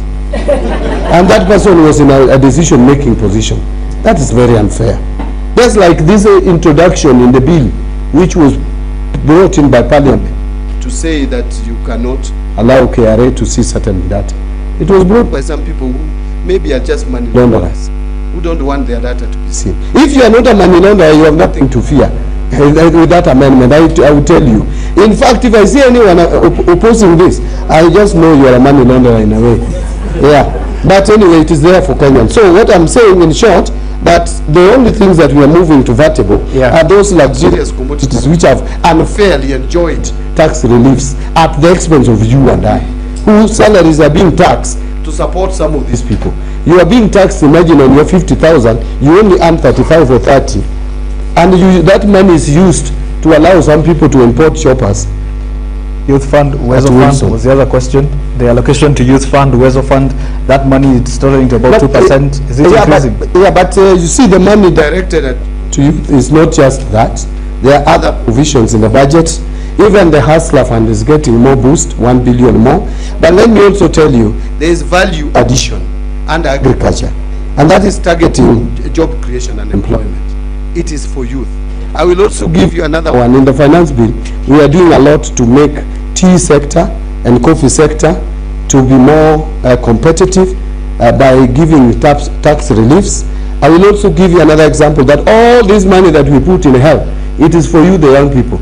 You are the ones who are still giving birth, as some of us have stopped. So if I put money for maternity, it is for you.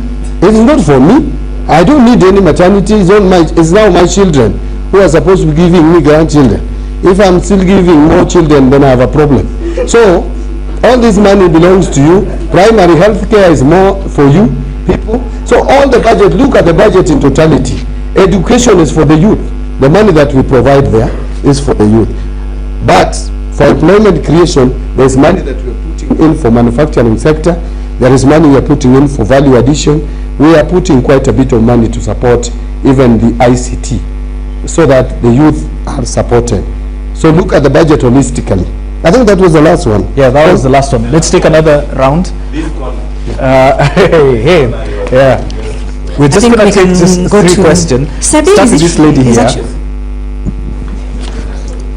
And please, just a question so that everyone else can ask. Yeah. Nikazia. No, just so that we can allow evening, almost everyone. My name is Elseba Kukeo, famously known as Sebi Cox Nyasego. Thank you so much, Bwana CS. I have a question. Mine is on tax literacy. We know that the rejection of finance bill partly stemmed from genuine concern. A significant number is fueled by misinformation and disinformation. Unlike the previous approaches, what incentives or measures has the National Treasury put in place to make sure that people understand this? Other than what we have today, which is very informative, what other measures are you putting in place to make sure that this is there? Because it's working. Okay.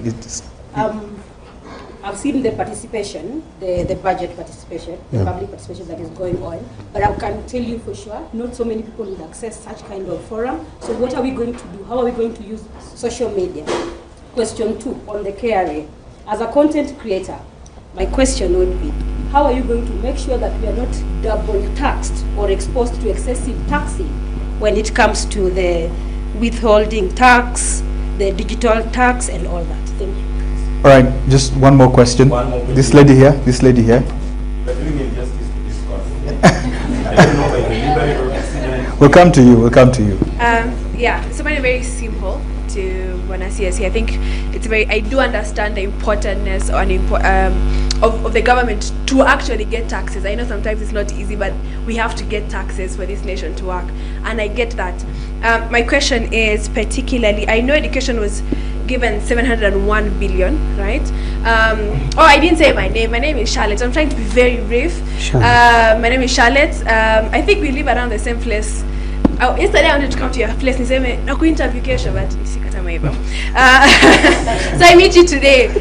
So I just wanted to say this. So I run an organization called the Big Talks. It's a civic education movement that seeks to create awareness, simplify bills. I mean, nani hapa akiona bill from parliament or senate anaelewa? Right? It's too hard. It's a little bit legalese, right? So that's where me and Charlotte comes in and breaks down those things. I did that for the finance bill last year, for the whole 132 pages of it. I'm still reading this new finance bill because I know there's a draft, but haijamalizika completely. So my question is this: now with education, it received 701 billion. If I'm not wrong, around that range. That's correct. Yeah, and then teachers are being given 377 billion, teachers. Yes. And then HELB is 55 billion, right? Now we have seen how UN is plummeting, right? All the major universities. When I was young, when you could hear the University of Nairobi, unatishika kiasi hivi, right? Because that was the OG school, right? You could get the AG, the professors were coming from the University of Nairobi. But now we are seeing it, plummeting into areas that tunashtuka, the university is going down. I mean, Moi, people are not graduating anymore. It's like it Question, stopped. please. Right? Sorry, I'm getting there. Paul, my question is just this: when 701 billion is being allocated to education, and I know we really want to reduce taxes, what is the state's initiative to, bail out public universities? Can we hear about that? Kuna funding, anything just about that? Yeah. Sorry for taking your time. All right, this gentleman here, he has fought for his question. It's the final question, please, for time. It's the final question. Thank you so much, Bwana CS. My name is Kombedo Michael. I work with non-state ASCAS and partly work with Audio Media team. Bwana CS, you are doing fantastic job under difficult circumstances in this nation, in this volatile nation. Bwana CS, we annually raise additional revenue to fund budget deficit to major project. Why is it that we have a major road, a super international highway, Kisumu-Busia Road, is dilapidated, is very small in size, is leading to death trap, and no MP in my area in Luo Nyanza is talking about it. Kisumu-Busia Road. People are dying in that road. There's a problem, it's small in size, and nothing is happening in that road. They are just saying pesa inalala huko, lakini barabara yetu kutoka Kisumu mpaka Busia haufanyi chochote. Lastly, I hope now that you are there, I hope that Baba 6K will be landing in my M-Pesa. Thank you, Bwana. Let's start with the question around education. I think it's another question. Could you combine it with this? There's a question regarding the KCSE. This came from an online listener called Nyambus from Facebook. She asked whether or not there is funding for KCSE exams and exactly what is the plan for scholarships as well. Thank you very much. In terms of education, you are spot on, Charlotte. Yeah? You are spot on. You said that we spent 700. Actually, this budget, the budget estimates are 700. Which 177 will go to TSC to teachers. There is another 7.2 to employ intern teachers, billion. But I want to also point out to you that yes, there is actually HELB is 41.1 billion, but there is 16.9 for what we call the university scholarship, which is a component there. So, but then there is 86 billion for funding. That is the money that we support the university with universities. However, that money is not enough. Our universities are struggling, and some decisive action has to be taken. I think the Ministry of Education must look at how then to get our universities back. Some of us who went through some of these universities, I went through the same university you are talking about, University of Nairobi, Lower Kabete, and when I see headline stories that University of Nairobi is crumbling, it pains me, because that's a thought that no one would ever imagine, and we need to look at it, but also look at the sustainability, because I think we must be alive to the fact that the resources are limited. How then do we encourage universities? Universities are doing very well out there on two areas, research and consultancy. And that, by the way, when we started parallel program, because parallel program just started when I was leaving the university, and it started when I became a staff of the university. We came with that system of parallel as a stopgap. Already there were challenges, but it was just a stopgap to lead us to more sustainable ways of generating revenue for our universities. We need to think, and well, I'm in that position where we should be thinking for government. The suggestion that I have is that we must make sure that we push our universities to a level where they can generate revenue in more sustainable ways, where they have competence, and that is the research and consultancy. So, but we have provided some 86 billion for that. We would have provided more, but imagine day secondary school taking 54.9 billion. Free or subsidized JSS 30.9 billion. Free primary education 7.9 billion. TVETs 5.2 for subsidized, and then there is 2.5 for capitation, 5.2 for capitation, and 2.5 for learning. We have other budget lines like feeding program, another 3 billion. You know, when you add all this, you basically don't have resources. That is, and education is already taking 28% of our budget. So that's what I would say. In terms of examination fee, yes, we are going to fund examination. The only thing we are trying to do is to rationalize it. Our examinations have become extremely expensive for nothing. You know, there are no reasons why we should print exams, bring them here, yet we print our passports across here, and the passports are even more security issue worldwide than even exams. So we think we can do exams cheaper. We can print, get our exams done in a cheaper way. But we are going to support not only KCSE, by the way, for the first time we are going to have 3 exams this year. Grade 6, grade 9, and the KCSE. So the other question that came was, actually it was not a question. Kuke, you talked about tax literacy. I agree with you. there is, we need to take this up more seriously. Many people comment on things they don't understand. You know, sometimes I also rarely go to social media, rarely. When I go to social media and I see comments, I just laugh to myself because I am at least privileged to understand these tax laws. By the way, even when I was in school, if there was an area which I loved most was public finance and taxation. Taxation was always an A for me. So I really love this area. So when I see people speaking from point of ignorance, there are people who are openly malicious. Who actually, they know what they are saying and they want to say something different. So those ones I don't bother with because you will always find such negativity in any environment. You see, they made Shah look so bad. Shah. They made it look so bad. Where is this now negativity around Shah? Because so many people have now started appreciating that it is there. And by the way, one interesting thing is when it is getting better, people don't talk. They just walk away. But when things are looking bad, they make noise. Anyway, that is the role of opposition, by the way. Even me, when I was there, I really contributed towards the defeat of the last year's finance bill. Because I looked at the 5% which was bad. 95 was okay. 95% was okay. But my duty was not to talk about the 95% which was okay. I looked for the 5 and made sure it was very bad. Because that is the role of opposition. But now that I'm in government, I talk about the 95%. It is your duty to go and look at those 5% and then we engage, isn't it? But I will guarantee you the finance bill of this year, if there is something that is bad, it should be maybe 1%. Yeah. Finally, because of time, I have a flight later in the evening. What's the time, by the way, so that I can know how much? It's 3:22. Yeah, so we can finish in the next 15 minutes or so. So I'll give you another round. So, but multiple taxes, we are really trying. Okay, we are really trying very hard to make sure that we don't overtax you people in the digital space. That's why we are lowering some.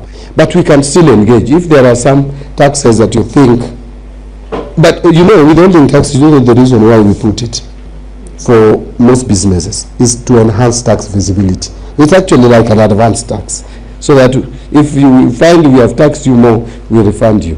But usually we put a small figure so that we can see you, you know. It's an easy way of seeing people. But I'll engage with you further. If there are taxes, tax amendments don't have to wait for finance bill.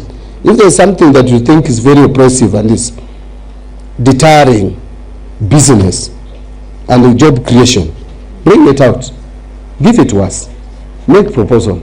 This gentleman is very quiet here, but this is the man who puts all those taxes. He's here.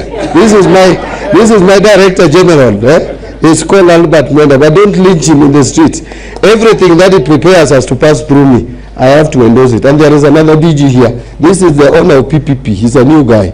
Yeah? PPP, Public-Private Partnership. Kefa Seda is here. Finally, bills are truly too hard to understand. But that is why we try to bring explainers. Yeah, I hope Albert will do the explainer for the finance bill again. Have you done it? Yes, there is one. There is one already. So explainer for finance bill.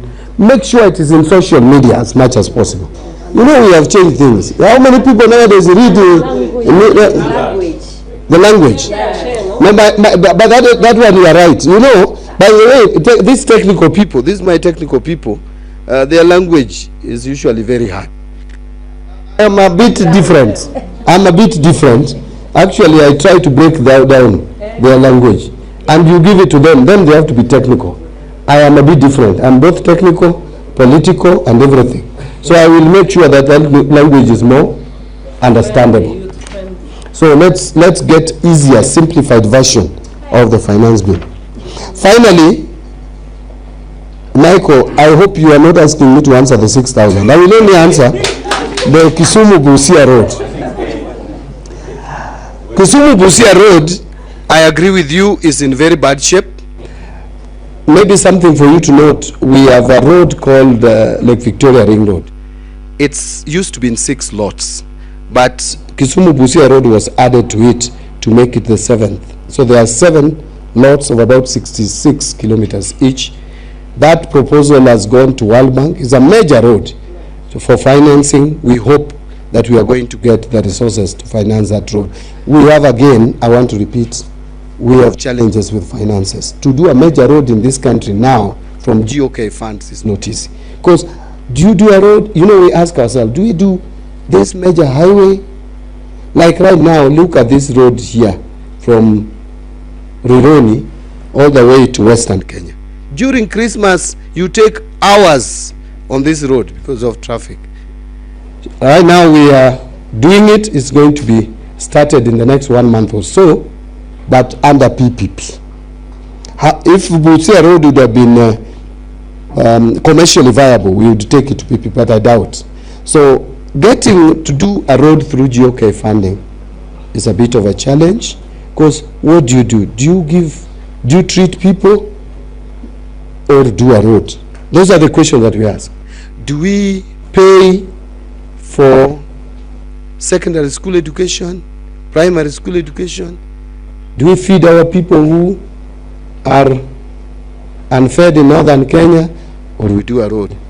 Do we fight Al-Shabaab or do a road? You know, we ask those things.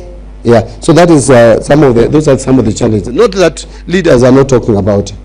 They talk. And even if they don't talk, don't you think we know that road exists? We see it, and it has just been the resources. Yeah, let me not talk about the 6,000. Yeah, we can take another round of questions. Is this gentleman here? That gentleman there? Walikuwa wamejitetea sana. If that can take, we'll take her. Hey, pole. Umesema tuanze wapi? Anza na ujama, and then the guy in the specs there. Kindly introduce yourself and tell us your question. My name is Abokelisha, and Waziri, thank you. I just want to compliment what you are doing, and I want to urge you that the next financial bill, kindly consider extending the tax base. There are people who are not paying tax in this nation, and they go unnoticed. So next time, when you are doing it, prepare it and make sure you expand the tax base so that we can reduce taxing those who are paying, for example, those who are in employment. See, those people are crying. Their pay slip is of a burden. So we extend the tax bill. Then again, these are just a recommendation that right now we are working on it.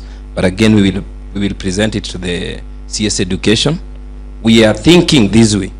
The only way we can manage our public universities is not to hire the vice chancellors, the professors as the vice chancellors. We need to do a reform in this institution so that we can hire the CEOs to run these public universities with the mind of making a profit for the universities, because the resources are scarce and the scarce resources need to be utilized perfectly. So it is a research we are doing. The moment we finalize it, we will present it to the right authorities so that it be implemented. Because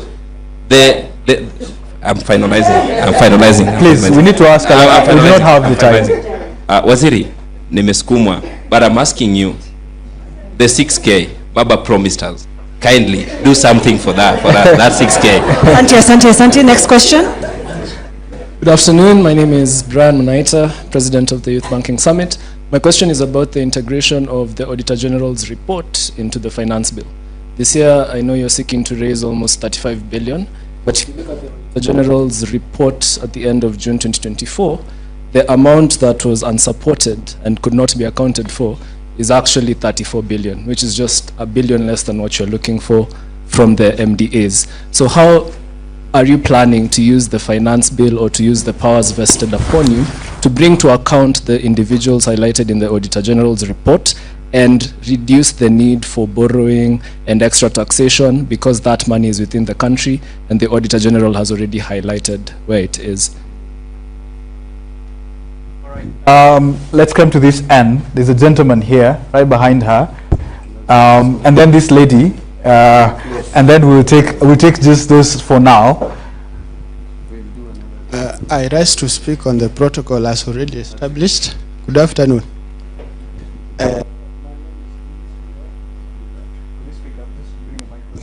My name is Willis Okeo. I am a teacher at a school in Kiambu. CS tunajuana na yeye, ananiita Jakobunda. The question that I want to ask is, I want to see us from today when I go out there to explain to people, especially in my staff room, where this question, this blanket statement they always give. 2025 is a short of taxes, but long on how to fix the economy. You will give me the answer that I will go and explain to them so that they understand. One more on, there are children that are, their parents are disabled. These children are treated normally as other children. Is there in your budget, and now it is a proposal, is there in your budget or your plan how they can be treated differently? Maybe their education can be made free, primary and secondary and even tertiary, be made free so that they don't undergo the normal way these other normal people without disability are undergoing. That is all I have. Thank you. Right, thank you. I think we'll close it at that. Bona CS. Oh yes, sorry. Good afternoon, everyone. I'm sorry I was a bit late. My name is Gashi Karaoke. I may have missed a bit of what you guys had addressed, but here are a few pointers, stroke questions. No, I run a CBO. It's called Ustawi KE, a youth-led organization. And one of the things I'm realizing in the past 3 months, because I've been trying to observe the conversation around public finance in this country, is there's not enough from the Treasury and also the KRA on the nitty-gritties of what we need to understand as young people and young taxpayers. Bwana Waziri, young Kenyans in this country want to meaningfully participate in nation building, contribute in revenue raising, or getting revenue for the government, but we don't have enough information. So it becomes very easy for misinformation and disinformation, and especially for rural young people who are less likely to fact check what they are reading or what they are consuming. So what are you guys doing, especially this time when we're deliberating on the public finance conversation, and especially the finance bill? Do you have any other question? It had been asked. It had been asked, honestly. Let me finish, because I know where I'm getting with this. All right. On matters disinformation and misinformation, which was very critical last year in the debacle we saw on 25th June. We don't want a repeat of that. So what is the Treasury doing to, working with other stakeholders, perhaps even with the county commissioners, chiefs, and other stakeholders, in ensuring this particular conversation is mirrored in every sub-county? Next, menstrual health products are pharmaceutical products, and they should be considered pharmaceutical products as opposed to cosmetic products, which is what we do as a country. What are you doing to ensure that, as much as possible, when you're making considerations for, I don't know, zero rating, waiving taxes or whatever, that young people, young women, and persons who might need sanitary towels, diapers for the adults and the youth, for the adults and the kids, what are you doing to ensure that they are able to access them and they're affordable for all of them? Thank you. All right. We're already short of time. Sorry. I'm very sorry. So I would request her to start, yes. Waziri, I'll help you answer the question raised by Mwalimu. There's a bill already on the disability issues. I think normally Treasury must also work with the laws that are there in the House. The Persons with Disability Bill was already passed, but the Act is there. So that will be able to solve the problem on allocation, targeting children, both with any kind of disability, invisible disabilities like ADHD, dyslexia. It's quite expensive for the parents. Already the National Council for Persons with Disability allocates some money, but with the implementation of this particular bill, it will be able to target a wider group. So maybe that can help you answer the question. It's a process that's already in the House, and I'm part of the one of the proponents of that particular bill, alongside the Kenya Sign Language Bill. Waziri, as I hand you the mic, the young people from Garissa are also asking, and the larger northeastern, the challenge on roads, because it's a security issue. We know the allocations for the budget for security. What could be that one answer that we can give them? And I can also be able to give them the same. Thank you. All right, thank you. Bwana CS, if you can keep it short. Thank you. Yeah, I'll really keep it short because I think I'm running out of time as well. Yeah. On expansion or expanding tax base, this we are dealing with very well. Actually, if you look at this finance bill, a lot of it is to expand tax base. Because how do you expand tax base? You expand tax base by bringing those who should pay taxes and are not paying. That can only be done by making tax visibility better. That you are able to see those people who have made some money and are supposed to pay taxes and they are not paying.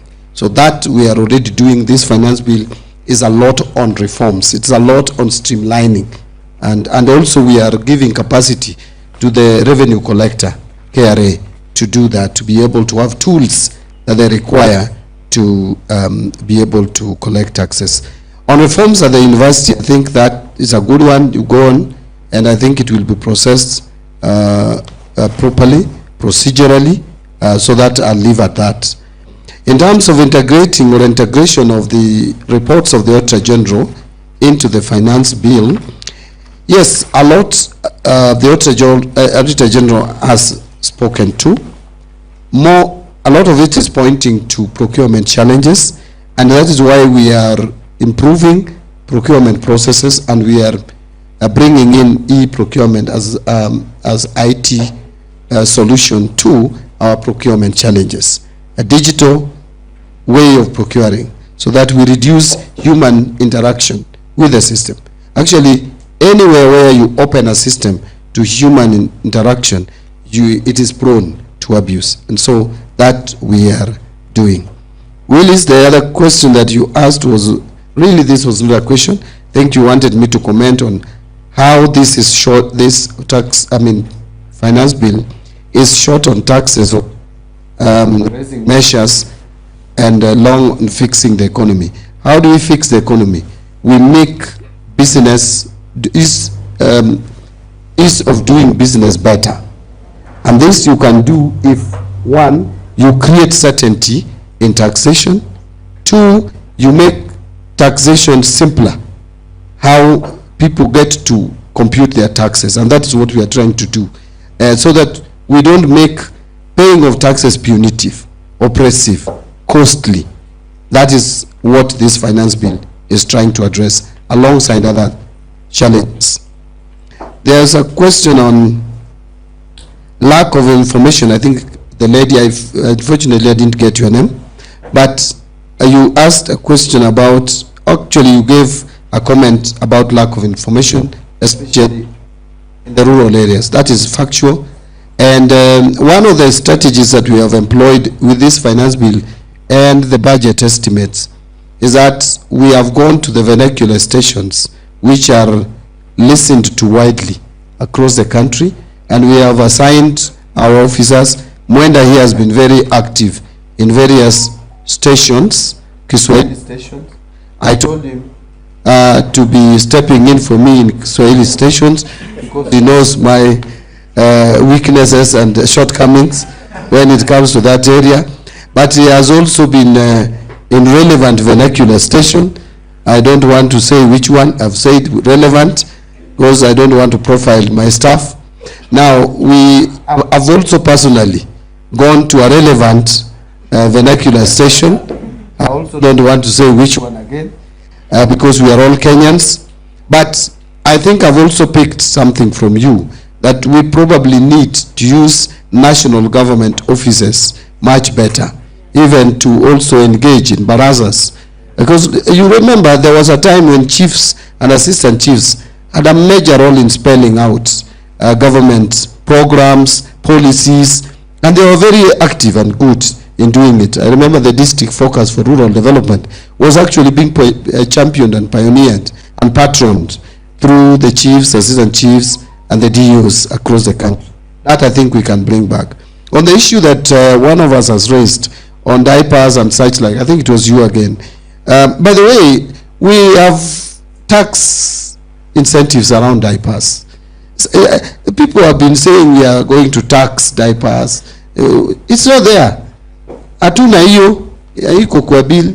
Yeah, we still they still enjoy the tax benefits.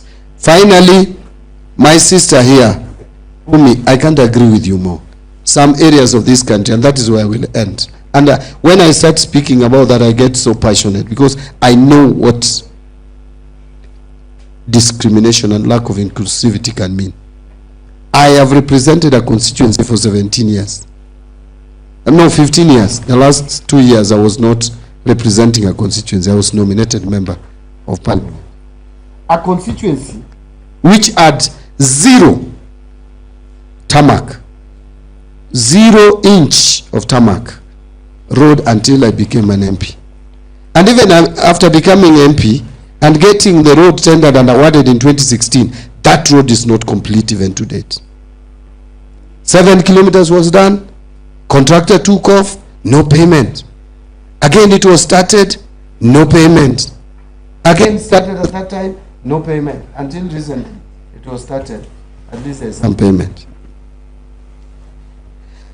So I know this, but let me just say 2 things. Do you know inclusivity in this country is something that we must talk about? And we don't talk about it that we are condemning those who have enjoyed these services. Actually, the ideal situation is all of us should be enjoying that level of services. All of us should have our roads done up to the gate, if not to the door of your house. All of us should have piped water in our taps. All of us should have health facilities nearby working. But we are in a country where some of us enjoy some of these services and others don't. Those who are enjoying should continue enjoying, but let us also bring others. I was in Tana River. It is something, it's an example that I keep on giving every day. I was in Tana River, Garsen constituency. 2 bridges have been started there. The area member of parliament decided to use CDF to start, to construct 2 bridges because they were leading to schools. From 1963, when we got independence to date, the children of Oromo, are they called Orma Oromo? Orma Oromo. And Pokomo. Their children have been eaten by crocodile as they cross to school. All these years. Why? Because no one saw the necessity of allocating 100 million. 100 million, not billion. Shillings to construct bridges across River Tana. Until that MP put 10 million. When I went there, I told him, my friend, each of these bridges lack 90 million. In the supplementary budget, I put for them 50-50, and I've put another 25-25 in this budget to complete those 2 bridges. Because really, we cannot. In fact, when I look at that, it's more dire than my people who, the only challenge is they are working on matope wakienda shule. There is a difference. They are also suffering, but not as those ones. Dadaab constituency is going to get tarmac road for the first time this year. Yet there are constituencies which have almost tarmac roads everywhere. I will tell you, in terms of even electricity, there was this suggestion from parliament that every constituency to get, Mheshimiwa Umi, to get 50 million. There are constituencies, if you take 50 million for last mile connectivity, they have nowhere to put it. Because electricity is everywhere. And there are others with less than 20% of penetration. That is the country. There are others with 0.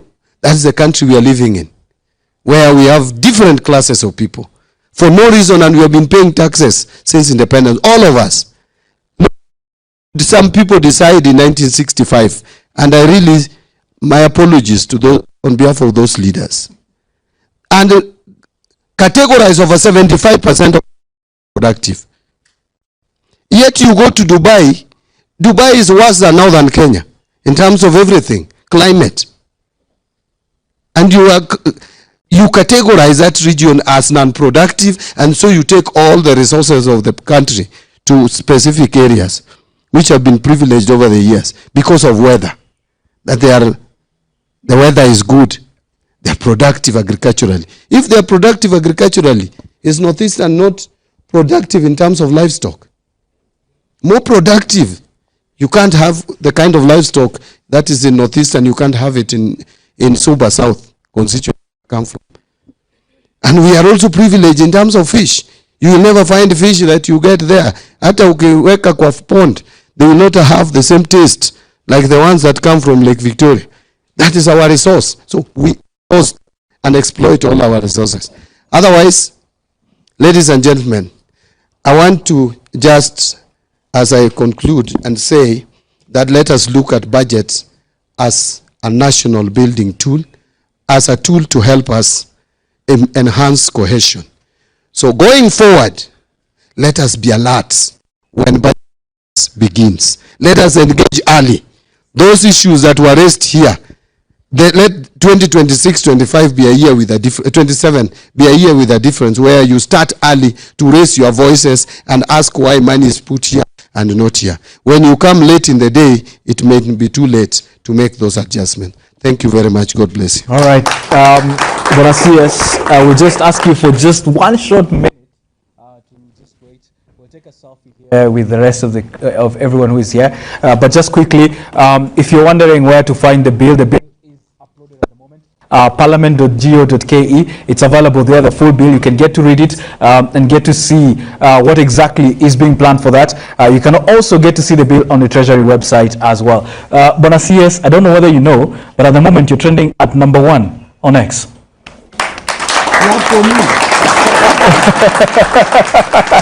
Yeah, he is trending #1, and it's because of engagements like this. So I believe and all of us. yourself. Yes, and most importantly, this is the start of the conversation. More of this. Yeah. More of this. Yes. Come on, guys. More of this. Yes. All right.